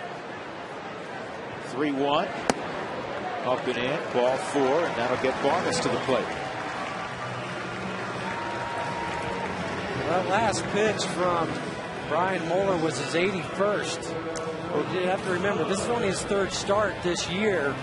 The last 2, he's just throwing 66 and 67.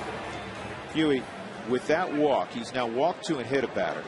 He's given up 9 hits, 12 base runners in 5 2/3. The Rockies have only 3 runs. Yeah, that's kind of an alarming number when you throw that many guys out there on base and everything that goes along with it. I think he's starting to tire a little bit. Oh, while they visit there, we visit with Alana again. All right, guys, you had mentioned, Drew, that Melvin Moore is having a good time at the plate. And I talked to Jim Tracy about that earlier today. He said, you know what? He is big time. He is a professional hitter, and we hear that term often. He said he has been a professional guy since the moment he walked into the clubhouse. Not only the intensity he brings on the field, but the leadership he brings to the club. And he hasn't had a lot of opportunities to be at the plate, but he is trying to make the most of them. And Jim Tracy cannot say enough about Melvin Moore, guys. Bob Davidson got him. Well, you think we were going to go a game without Bob getting I'm just somebody? saying.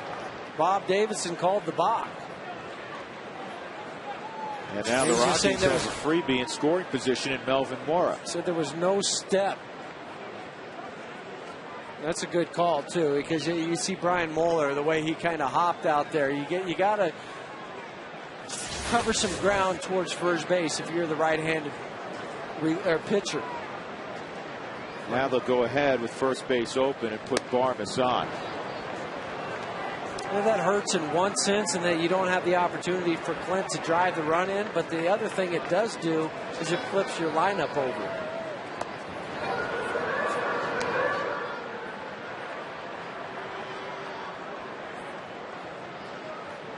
Well, today, draft rounds 2 through 30, and tomorrow the final 20 rounds. We want to keep you updated on 4 Colorado players that were selected. Kevin Gossman, who throws the mid to upper 90s, was taken by the Dodgers. He signed with Gonzaga out of Grandview High School. The Dodgers took him in the 6th round. A guy I know very well and really proud of, Shane Opitz out of Heritage High School. What a 3-sport star he has been. He goes to Toronto in the 11th round. Toronto's been on him for a while, too. They have been, that's right. Kevin Walter out of Legacy High School goes to Philadelphia. And the Rockies in the 29th round take Marco Gonzalez. 4 state titles and 4 times he was a starting pitcher for Rocky Mountain High School. Rockies took him in the 29th round. 3-1 our score.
play by Melvin Mora defensively. Took one off his forearm and still able to throw out Tommy Manzella. That was the Frostbrewed Coors Light Freeze Camp.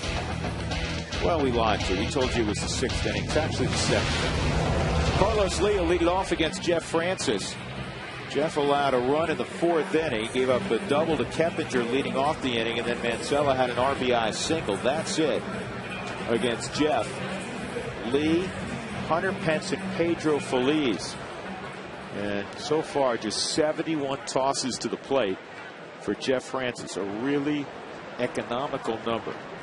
Well, he's been aided by a couple double plays. One in the 1st inning, another one in the 4th inning.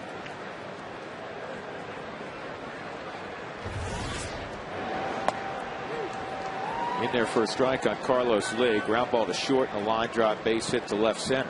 Well, the good thing for Jeff, too, the pitch count's low, but also it's just a wonderful night to pitch because it's not humid, it's not hot, it's just a very pleasant evening. You work up a little bit of a sweat, but you don't feel like you're getting overheated. How consistent's Carlos Lee been? He had a run of 4 straight 100 RBI seasons. That stretch was preceded by a 99 RBI season. Matt Belisle's had the last couple of days off. Getting loose. Here's the 0-2. Hard on the ground. Past Melvin Mora into the left field corner. And it'll be a leadoff double for Lee.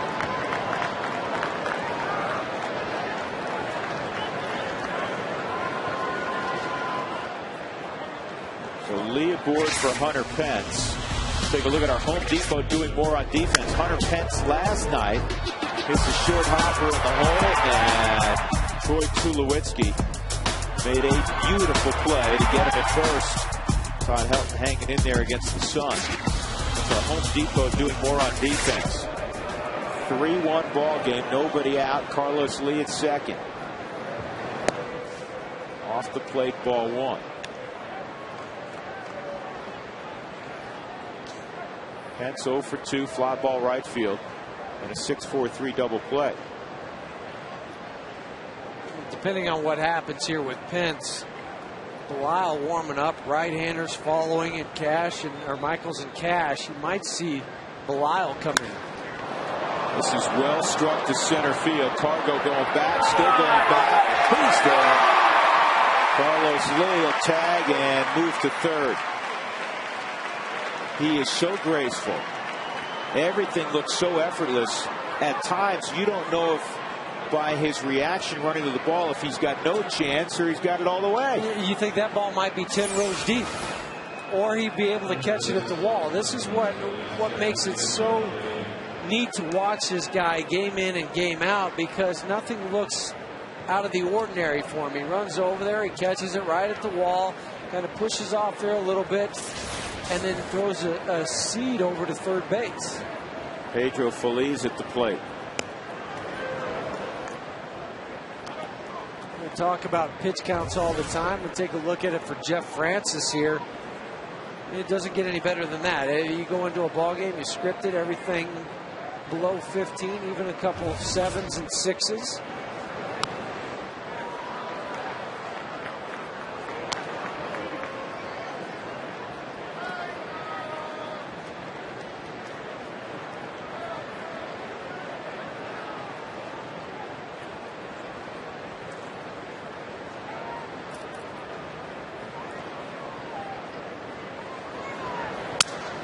Shattered bat. Tulowitzki looked to home, but he's playing back. Lee scores. It's 3-2. An RBI for Feliz, his 20th of the year. 2 outs, nobody on for Jason Michaels. Carlos Lee, no one with the infield back, just reads it right away because that ball was about the same distance that he was. Now Troy gets the ball right here and thinking, well, you know what, maybe I have a chance at home. But you can't do that, because if something happened, you throw it away or he slides underneath the tag. Now all of a sudden it's 3-2 and they still have a guy at first and only 1 out. Get the out. A wise play from Troy.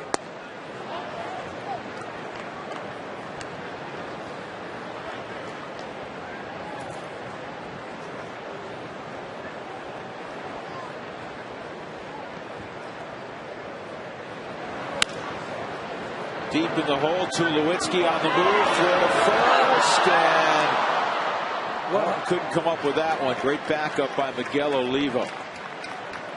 It just wasn't hit hard enough. Yeah. And Michael's a big man who runs pretty well with an infield hit. Well, just notice where Troy catches his ball. I mean, this is almost over by third base, and he's got to try to throw completely across his body with a guy that runs well. But how about the backup from Miguel Olivo? When Troy goes and gets it, knows that he's got to make the play on the run. Short hops Todd over at first, but Miguel's there to keep that ball from possibly going into the dugout. And that was still a close play. Yeah.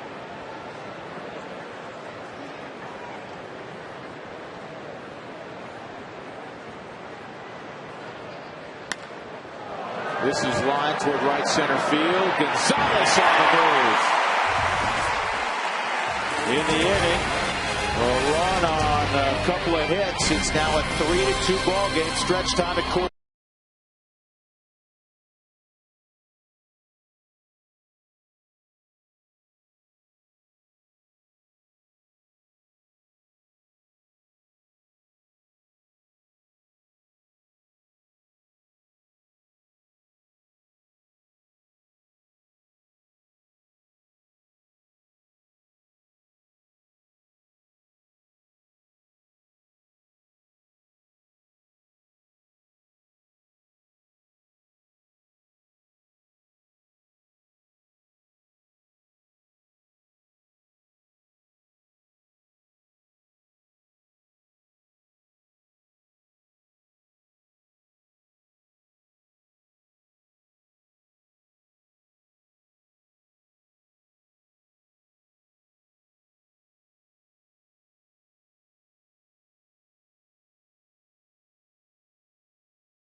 Up 3-0, nobody out. They have not scored since then. Tommy Manzella, an RBI hit off Jeff Francis in the fourth inning. And then last inning, the Astros were able to produce another run. So it's a 3-2 ball game, bottom of the seventh inning. Francis has pitched very well, and you got to give Moeller credit, though. He gave up 9 hits, walked a couple, and a hit batter. He only gave up those 3 runs back in the first. The new pitcher is Wilton Lopez, and he'll face the top of the Rockies order, Carlos Gonzalez. If you're Brad Mills, you're thrilled. Oh, of course. I mean, you're down by 1 run. You had Brian Moeller making his 3rd start of the season, give up 3 early runs, and then hang on from there. 18th ball game now on the year for Lopez. Fastball 91-95, hard slider, and a changeup. Brad Mills thinking, hey, we've been outplayed, but we could steal a baseball game. Out hit. 3 runs, 9 hits for Colorado. 2 runs, 7 hits for Houston. And this ball lined to left center field. Carlos Lee at the outer reaches of his range, making the catch. Well, that's sliced back to him. That ball was first hit. I thought it was in the gap in left center field. 1 out. Seth Smith coming up. Chill out this summer with a $1 frozen Coke or a $1 frozen cherry drink from Burger King. $1 frozen drinks, limited time only. Price and participation may vary. Smith singled and scored in the first, then hit into a 6-4-3 double play. And ground ball to first as well. He's 1 for 3.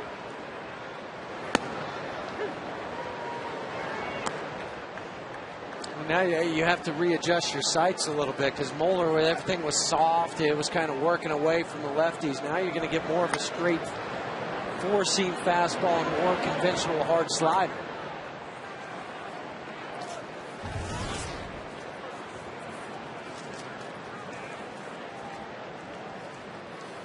$26,201 in the ballpark tonight. 0-2 on Smith. That was Helton-esque, wasn't it? It was. Stick the backside out a little bit and reach for the ball. Watch where that rear end goes a little bit as the hands go forward. Just flick it foul.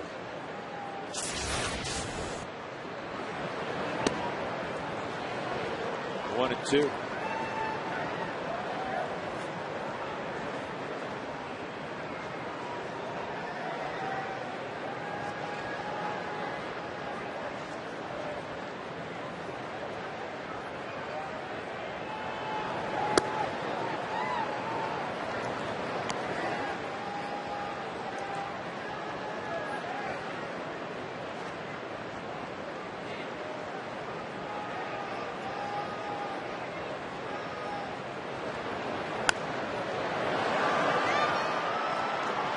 Two and two on Seth Smith. Hanging tough. Tulowitzki on deck. Let's check another text message. How's Alana Rizzo's forehead after the mysterious beating on Sunday? And have we found the culprit? No, we haven't found the culprit. They won't fess up. My head is fine. I'm getting better. I'm going to survive, but they will not fess up to who hit me. Hey, Alana. Are the seam marks still on your forehead? Yes. Are they gone? You can barely see it now, but that's where the seams hit me. Glad ridiculous. You're okay, though. Thank you. I'm fine. I'm fine. Okay, enough. I'm good. 3 days in the hospital. And I was not in the hospital. Don't tell people that. My mom's going to freak out. she knows. She melted for a while. Just a slight embellishment. She's like, Alana, you have to go get a CAT scan immediately. I'm like, Mom, I'm in Phoenix. Tulowitzki hits it to dead center field. It's going to stay in the ballpark. Jason Michaels makes the catch. And Lopez works a 1-2-3-7. 3-2. Colorado as we go to the 8th.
Rockies up 3-2. The game started like Colorado was going to put up a large number on Brian Moeller. They got 3 quick ones, and they have not scored since. And now in the 8th inning, Matt Belisle takes over for Jeff Francis. This call to the bullpen is brought to you by Comcast Digital Home Phone Service. Warm up to unlimited local and long distance. Call 1-800-COMCAST. One of the stars of the early season for the Rockies has been Matt Belisle. And part of the reason, too, his last 16 appearances, just 1 walk, 27 strikeouts. He's been off for a few days, too, and now he should be fresh and ready to go and come in for Jeff Francis, who threw 82 pitches in his 7 innings of work tonight. Michael Bourne will pinch hit in the pitcher's spot. And he looks at a fastball up high. Bourne, who's their everyday center fielder, getting the day off against the left-handed Jeff Francis. Melvin Moore guarding the line, in on the grass, guarding also against the bunt. Well, that's part of Melvin's game, or excuse me, Michael's game, that he can bunt, he can get infield singles, whatever it is. He just tries to slap it on the ground and run. That's in there. How about this with Belisle? The opposition 4 for their last 36 off of Matt. Unscored upon in 15 of his last 16 appearances. 2-2.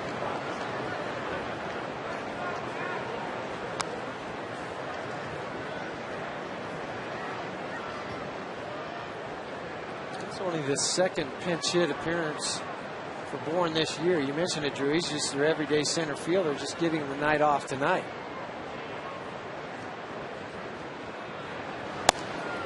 3-2. Michael played Little League Baseball with Carl Crawford. That wouldn't be fair. Okay, you're the catcher and you got to worry about Bourne and Crawford on the same team. Really?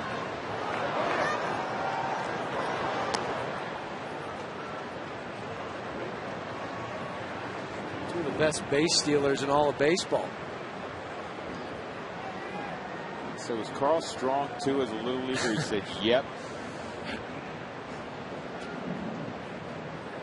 Here's the 3-2 and pulled for a base hit. And now the tying run is aboard with 19 stolen bases. Michael Bourne. And tried to go inside with the fastball set up in, and it wasn't down and in though. That's the thing. Bourne very quick on the inner third part of the plate, and he just turned on it. Clint Barmas, heck of an effort, but it was just hit too hard and hooking away from him. But now you're really in trouble because you've got Keppinger, who's used to hitting behind Bourne because that's the way their lineup's been playing out lately. So he'll take a pitch to see if he can possibly steal a base. And if he is, then he can bunt him over to third. And the Rockies pitch out. And the other thing about Keppinger, he will, as you said, take a pitch because he is very comfortable with 2 strikes. He's one of the hardest guys in baseball this year to strike out. He has only 10 punch outs all season. Yeah, and just shy of 200 at bats. You see the lead that Bourne gets. It's simply a slide step to go a little bit quicker to the plate. The Rockies just pitched out a moment ago. Very rarely do you pitch out back-to-back times unless you're absolutely sure he's going. I think with Miguel Olivo behind the plate, throwing out 55% of the runners, you don't need to do it quite as often because he's able to handle it. They're going to throw over to first base.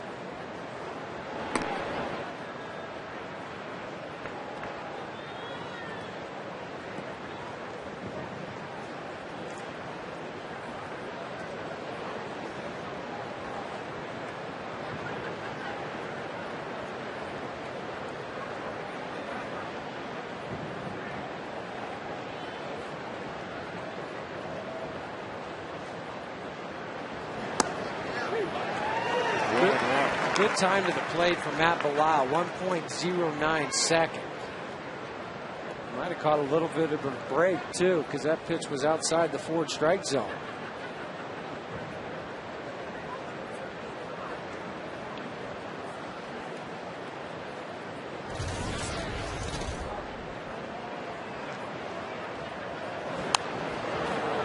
One and two.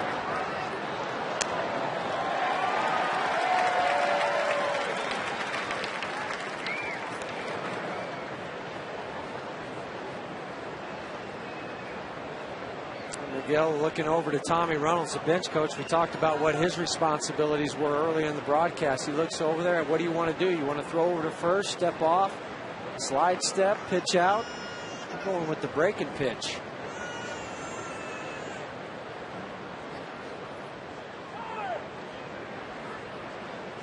Very nice job by Belisle just to hold that a little bit longer.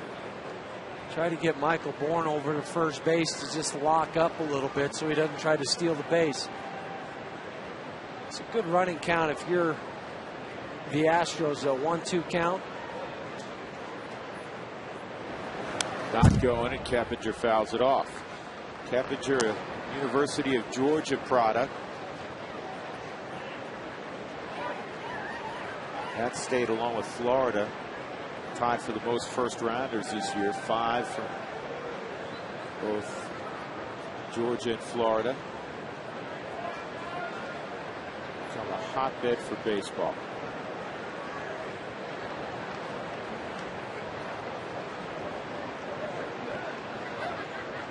Bourne not going, and Keppinger lays off the breaking ball. It's 2-2. Tommy Reynolds flashing all these different signs to Miguel Olivo on what they want to do with it. I mentioned all the possibilities that they have. It could be the first place he touches. It could be the last place. It's down on his body. And the sign he gave him is a sign to throw over to first.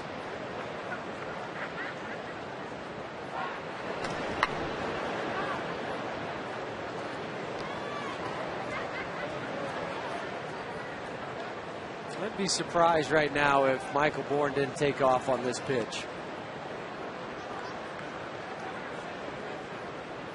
Well, he's seen the move a number of times. They're going to throw a fastball in. Bourne takes off, line drive center field. Gonzalez has it, good deep by Tulowitzki. Can they get him at first? Nope. A subtle thing done by the shortstop, Troy Tulowitzki, bought Carlos Gonzalez an extra couple of steps. I love the dig by Troy. He's acting like it's a double play, and you get Michael Bourne to run all the way across on the other side of the bag, and he has to retrace his steps, hit the bag again before it goes to first base, and now he's tired. Looks like they might appeal to second base, saying he didn't retouch second base. Tim Timmons, that's what he's looking at, the second base umpire. It never hurts to do that. Well, when you go across the bag as a base runner and the ball's caught, you have to go back and retouch it. Since he's already on the third base side, goes back, hits it right with his left foot. And you saw the second base umpire, Tim Timmons, do the safe sign. He wasn't saying he was safe. He was saying there was some incidental contact out of second base, but there was no interference. Tommy Manziel at the plate. Hit the ball hard against Jeff Francis, but he has showed much better this year against lefties than righties.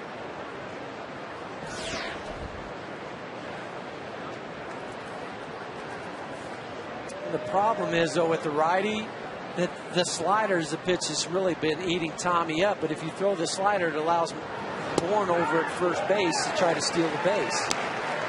Strike one on Manzella, hitting 143 right-handed, or excuse me, against right-handed pitching. 17 for 119.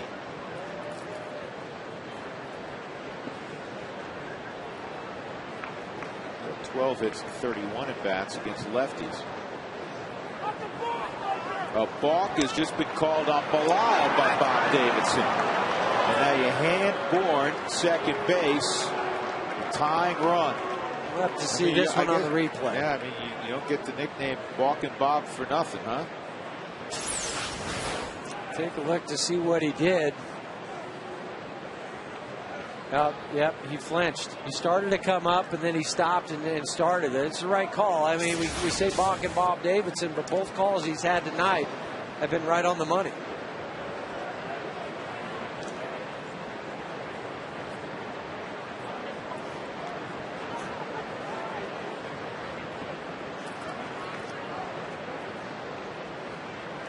Bilal really has to bear down.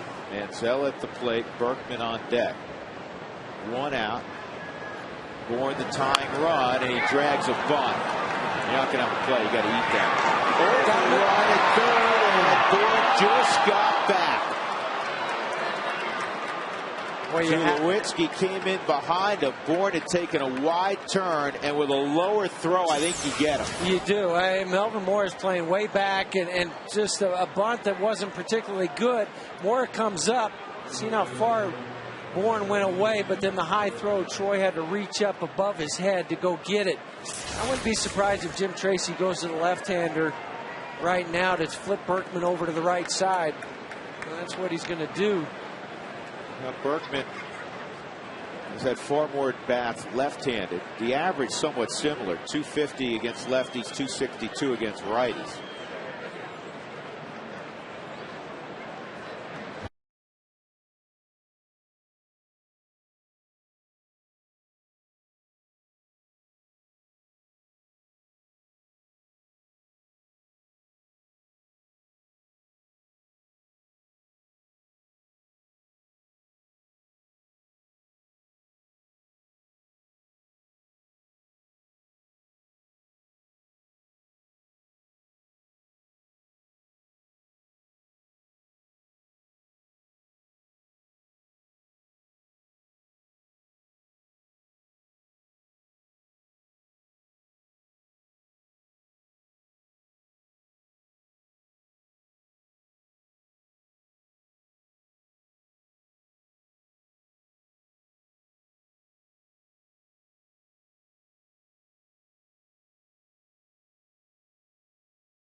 Top of inning number 8 with 1 out.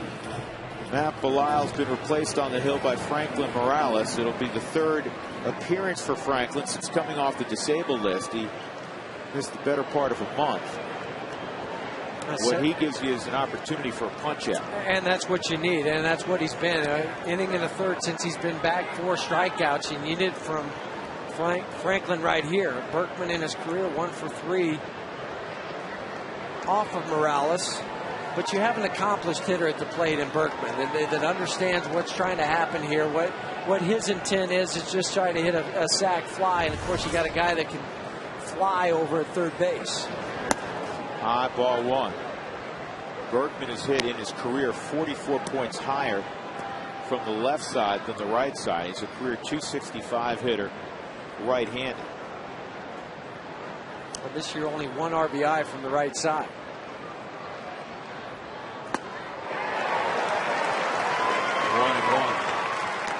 After the 95-mile-an-hour fastball, he goes with the 83-mile-an-hour changeup. Berkman way out in front. Rotation from the Hyundai cam, and that ball was up. But Berkman was so far out in front of it, couldn't reach it.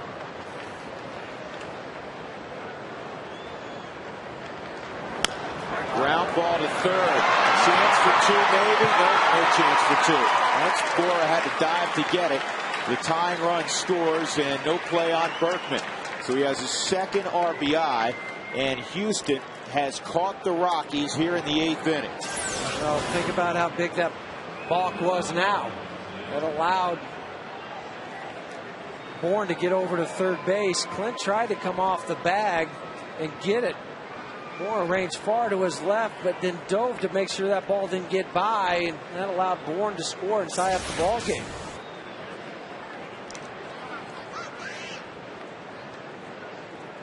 If Carlos Lee at the plate, Morales will get a pat on the back, and it'll be Betancourt to face Lee.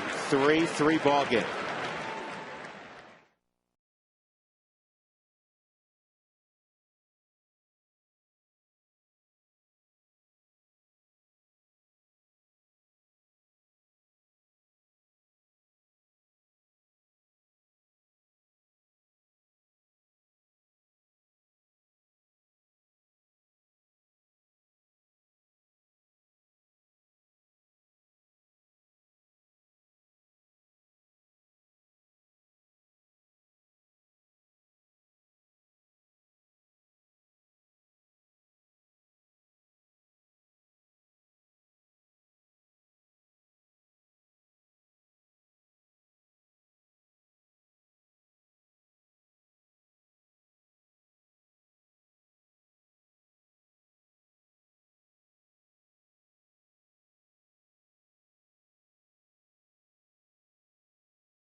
Breaks plus Cole, the game. Will the Padres win the West? So many people voted yes. How many voted no? Only 8% think the Padres are going to hang on for the next 3 3/4 months.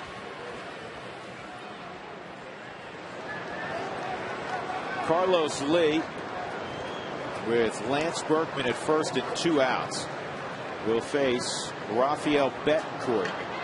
Well, the Rockies just didn't add on. Nope. And you've allowed Houston, who you could have buried early with maybe one more hit in those early innings, put up that 5 spot to make it a 5-run separation. They've been able to hang around. Now they've caught the Rockies here in the 8th inning.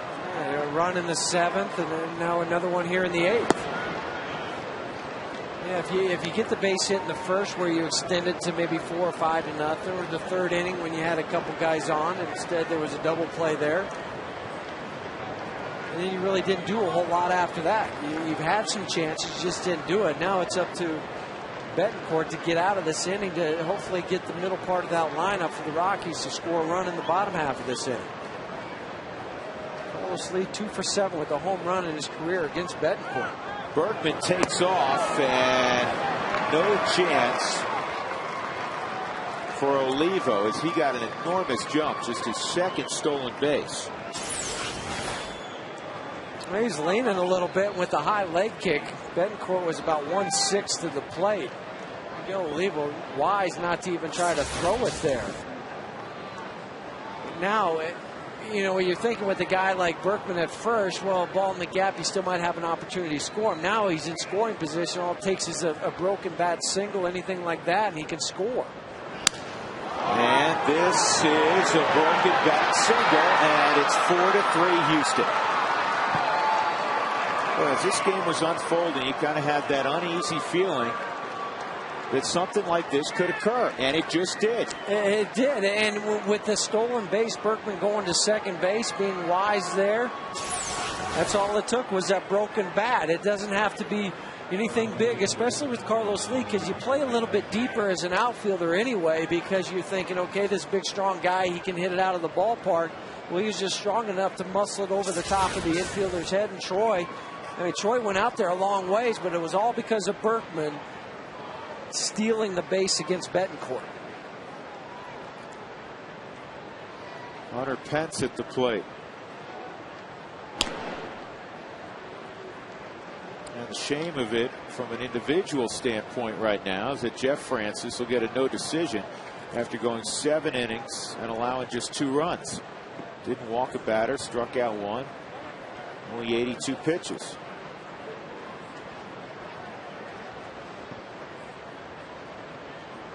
I said it kind of day in and day out for weeks now. You wait for the offense to break out on a consistent basis, and even in one ball game. But the way it looked tonight, you thought tonight was going to be the evening that they threw up that big number, and it hasn't happened. Well, just sustain it too.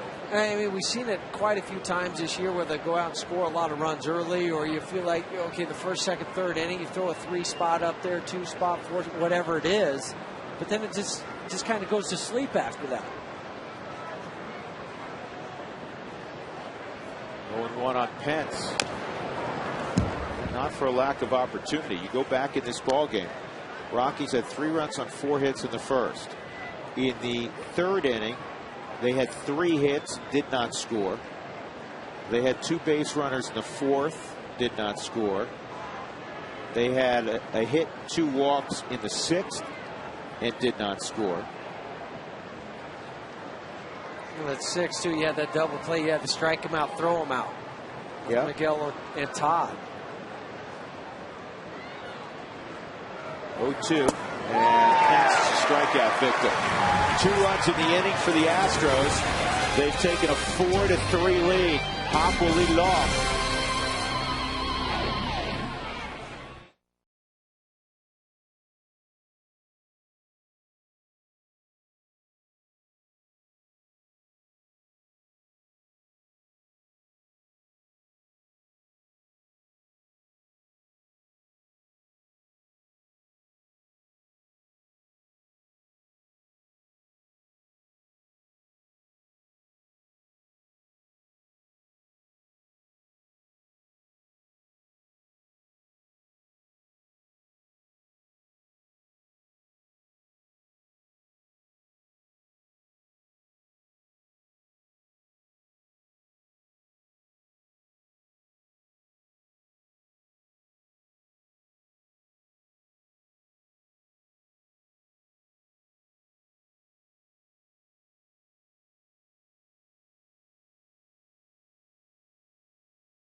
Tonight's game summary is brought to you by Ecotech Institute in Denver, where you can make the world your workplace. As we've talked about, the Rockies got the quick start, but a bunch of bagels ever since then. And slowly, Houston not only caught the Rockies, but they've passed them in the 8th. Brandon Lyon, who the Rockies are very familiar with from his days in Arizona, is the setup man for Matt Lindstrom. Brad Hopp drove in a run early in the ball game, and the slider he fouls off. A couple of changes defensively. Jason Michaels moves from center to left. Carlos Lee out of the ball game. Michael Bourne is in center field now. And the one guy you want to try to get up to face Brandon Lyon is going to be Jason Giambi. 5 for 6 with 3 home runs off the line. Wow. Yeah. So you look at the lineup, if you can get down to maybe Melvin Moore, who's hitting 4th this inning, maybe pinch hit for him. This is a high fly ball that'll stay in the park, I think. Maybe not. The leap and the catch at the wall.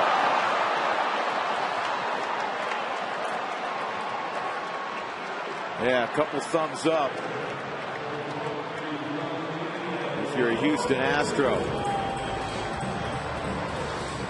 The ball just kept going and going and going.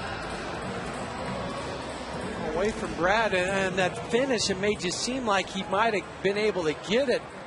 But now think about the move that Brad Mills did, moving Jason Michaels from center field over to left field instead of Carlos Lee, because that ball, he went up, and the trajectory looks like it might have gone over the wall.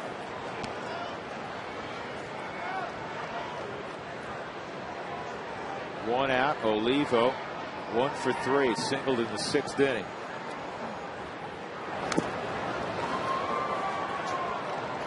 Ryan trying to stay out of his power. Is ahead 0-2. Helton's on deck. Rockies in the midst of a stretch where they play 13 of 16 at home. The Astros and the Diamondbacks, the 2 poorest records in the National League. The Rockies just lost 2 of 3 to Arizona. And earlier this year, they lost 2 of 3 in Houston. Just part of the inconsistencies. I mean, those are the teams that you have to go out and beat. I understand they're big league players, all that other stuff, but there's a reason why the record was 22-36 coming into the ballgame. Olivo kept that one alive, or kept that at bat alive, by covering maybe off the plate a bit. Fix your damaged windshield. Call Safelight Elite Auto Glass. 303-287-5000, online at safelight.com.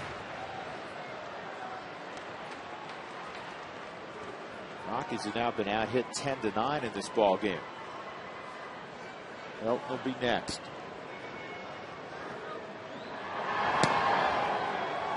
Good eye by Miguel. 2-2. Well, you know, with Miguel, if they come inside, it's just to show him inside to try to get him out of the way. I mean, the 4th strike zone just gives you a clear example of what they're trying to do and where they think Miguel has to try to beat him. And it's going to be beat me going away. Most hitters won't do it. Would you ever, in this situation, subtly cheat up a little bit on the plate and make the outside corner maybe the middle part of the plate? Yeah, late in the ball game, sure. Yeah, I mean, you have to. And subtly, only 2 or 3 inches. That's all it takes.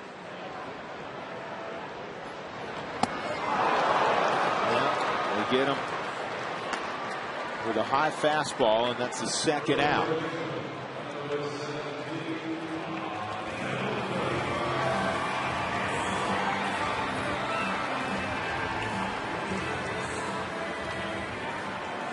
Todd tonight is 0 for 3. 2 outs and nobody on. Well, if he gets on, Jonathan Herrera will run for him, and then he can move. And then you can do some things. Right. Move Melvin over to first base if you wanted to. Put Johnny over at 3rd.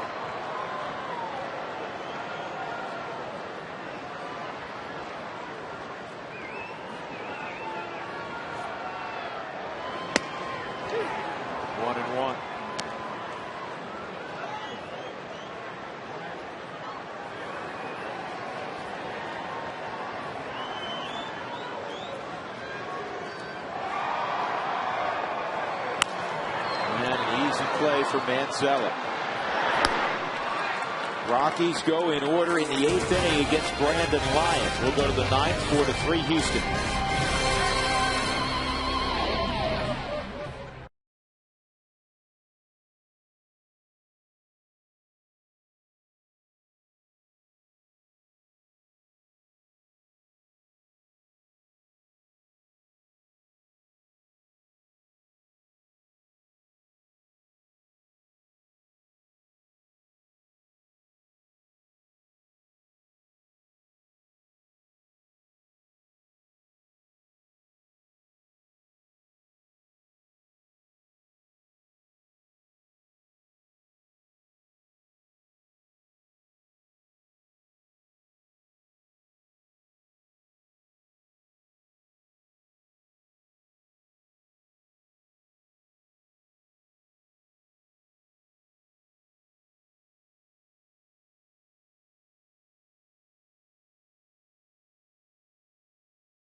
Francis. We'll talk about that. We'll break down the bullpen. Of course, we'll get you down into the clubhouse afterwards for post-game commentary, and we'll hear all from Jim Tracy, all Jim Tracy has to say after this ball game. Drew, back to you. All right, Tom, thank you. It'll be Pedro Feliz leading off against Betancourt in the 9th inning. This Rockies offense just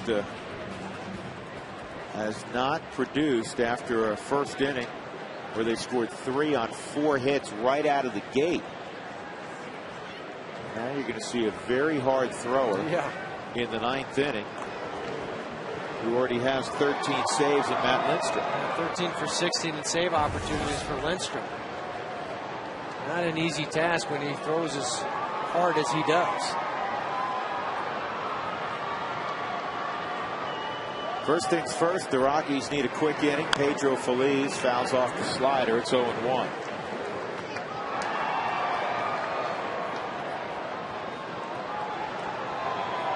Here's the former Marlin, an Idaho kid out of Rexburg, Idaho. Originally drafted by the Mets.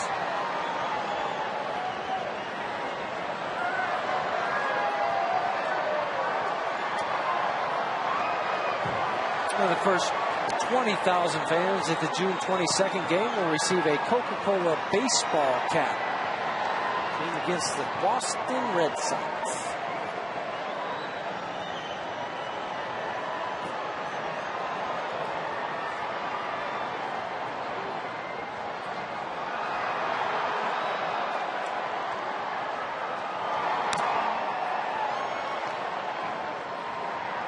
Two strikes on Feliz. Jason Michaels is behind him.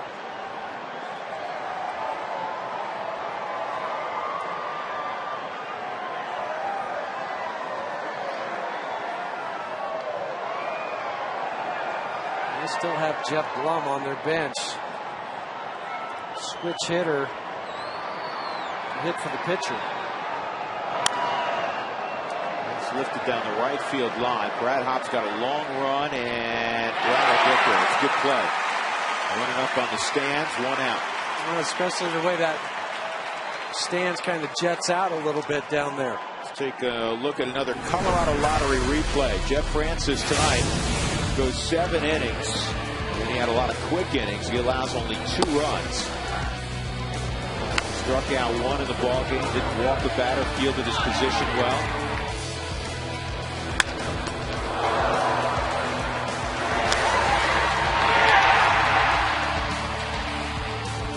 2 runs in 7 innings. An outstanding performance for Jeff, but he'll get a big ND. No decision. And this is a pop fly to center field. Michaels is retired. In the 9th, the Rockies will have Melvin Mora, Clint Barmas, and the pitcher spot scheduled. On the bench, they have Giambi. You'll see him for sure. Stewart's available. Herrera to run. Spilborghs from the right side. Ideally, what would happen is Mora could get on base, pinch run Herrera, and then bunt with Clint Barmas to get to Jason Giambi. Well, we'll find out in a matter of moments. Barmas underneath this one. Cash is retired. We'll go to the bottom of the 9th. The Rockies looking for a little Coors Field magic. Down 4-3.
those leaps last inning and perhaps brings it back.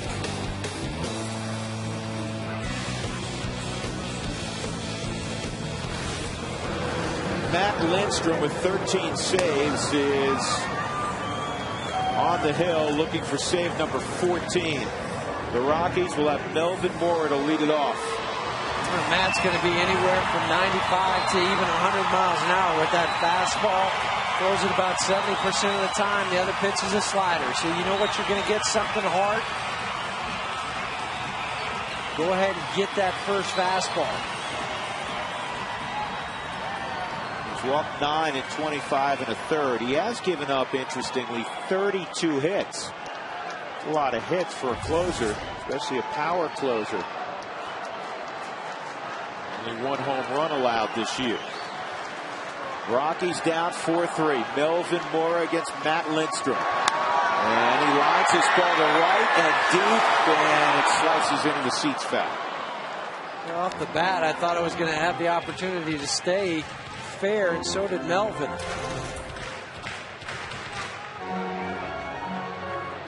We'll see if they change their approach a little bit now in the outfield. As you see the numbers on Matt Lindstrom, 26 ball game.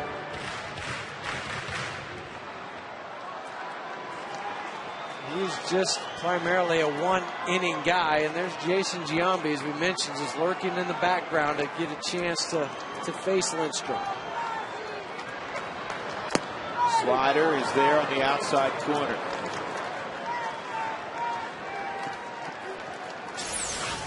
The fastball that was up, the one he fouled off, that one is basically in the same spot. What about 8 to 10 miles an hour slower?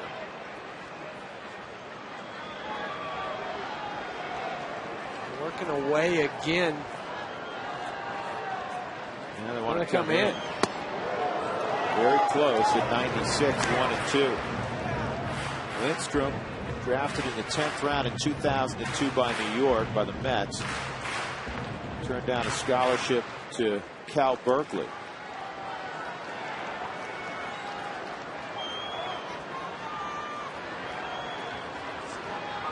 Now they go away with the hard slider. Good job by Mora. Lindstrom last year saved 15 ball games for Florida.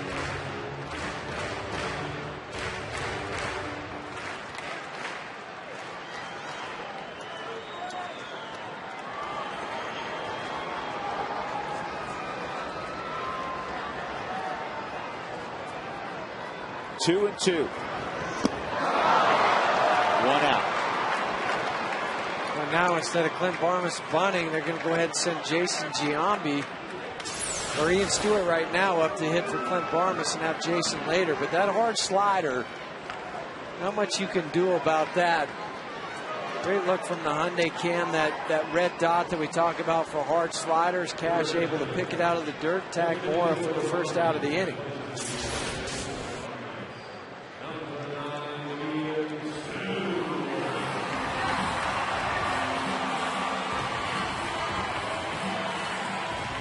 Stewart will pinch hit for Barmas.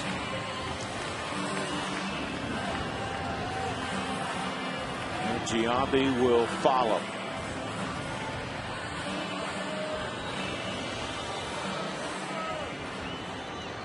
Stewart with 7 home runs, all out on the road. Well, it would be a good time for that first one at home. Yeah.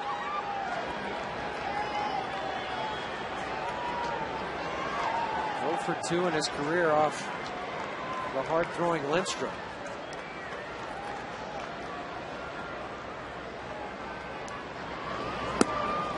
It's in there for a strike. The Rockies this far into the season have some strange numbers. They're 4th in the league in the National League in pitching in terms of ERA coming in, and they're in the bottom 3rd offensively.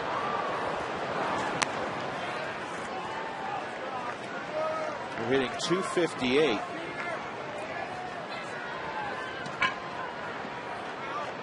Which is 10th in the league. 11th in the league. We're just 8-10 on the year in one-run ball games. Stewart is behind 0-2.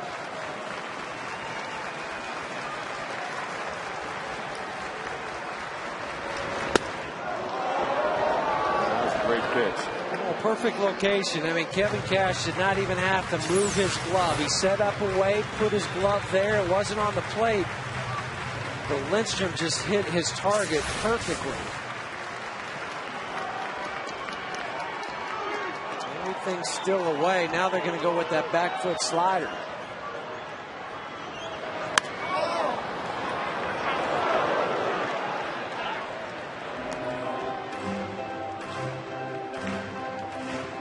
Rockies began the day with a 3.63 team ERA. San Diego #1, St. Louis 2, San Francisco 3.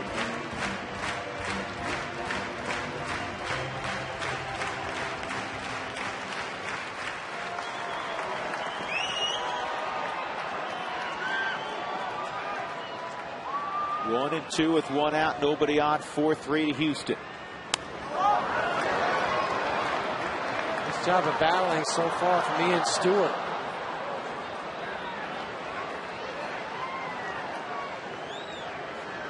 Stewart fell off that last fastball, 95, even though it was up in the zone.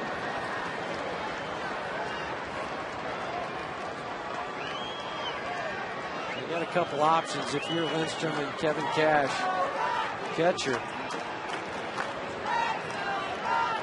Back out away from him. You can come inside. You can go change up. You can go a lot of different places. Take a peek in on the signs here and see what Cash calls for. Turn back to that hard slider to the back foot. Almost left that over the middle of the plate. Well, it might have been a strike, too. There was a strike right at the top of the Ford strike zone.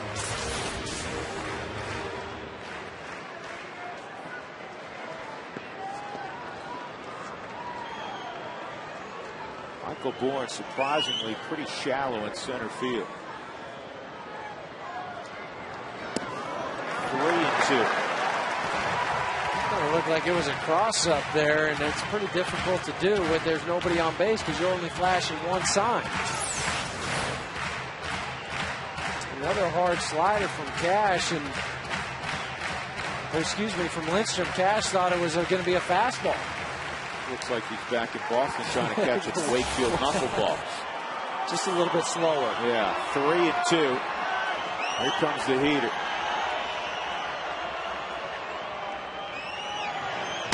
Ball 4. Good at bat by Stewart. And the Rockies have the tying run at first. Giambi coming up. A battle back from an 0-2 deficit, foul off a couple pitches to draw the walk. And now you get the pinch runner and Jonathan Herrera to go in for Ian Stewart. And you got Jason Giambi to come to the plate. And Stewart with that bad wheel, it's a good move to be able to have a guy with some speed to come off the bench and pinch run for you.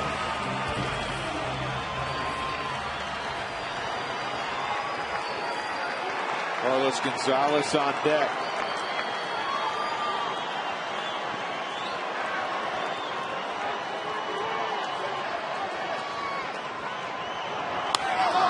Giambi fouls off the fastball. Jason 1 for 11 as a pinch hitter.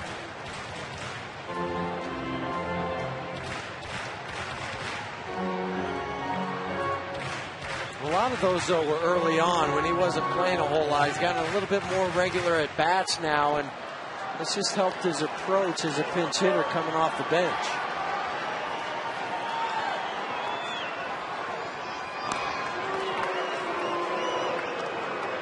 I don't think you would steal here with Giambi.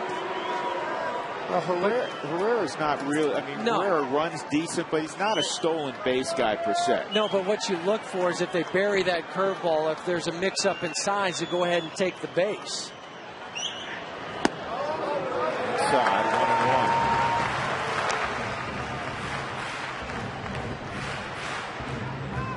couple pitches now. The Rockies have been fortunate that Bob Davidson has not called them strikes. The one to Ian Stewart, and that last one to Jason Giambi. The outfielders have moved back now, Drew. They weren't playing nearly as shallow with Giambi up. This guy's lifted to left field. Michaels near the wall will make the catch. 2 outs, and that'll bring up Carlos Gonzalez.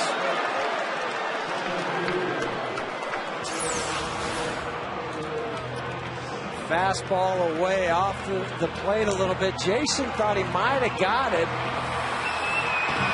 And when it was hit, it was right off the sweet spot of the bat, but just enough underneath the ball that it just didn't have that carry. Michael catches it 2 steps in front of the wall. Rockies down to their final out. Gonzalez a couple of hits early in the game.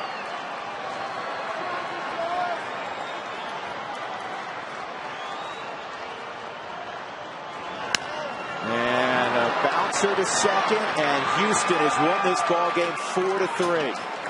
The Rockies led 3-0 before an out was recorded. They do nothing else offensively, and this is one of the more difficult losses of the year. Well, it is. I mean, Jeff Francis threw well. The offense scored early, and then they just went to sleep.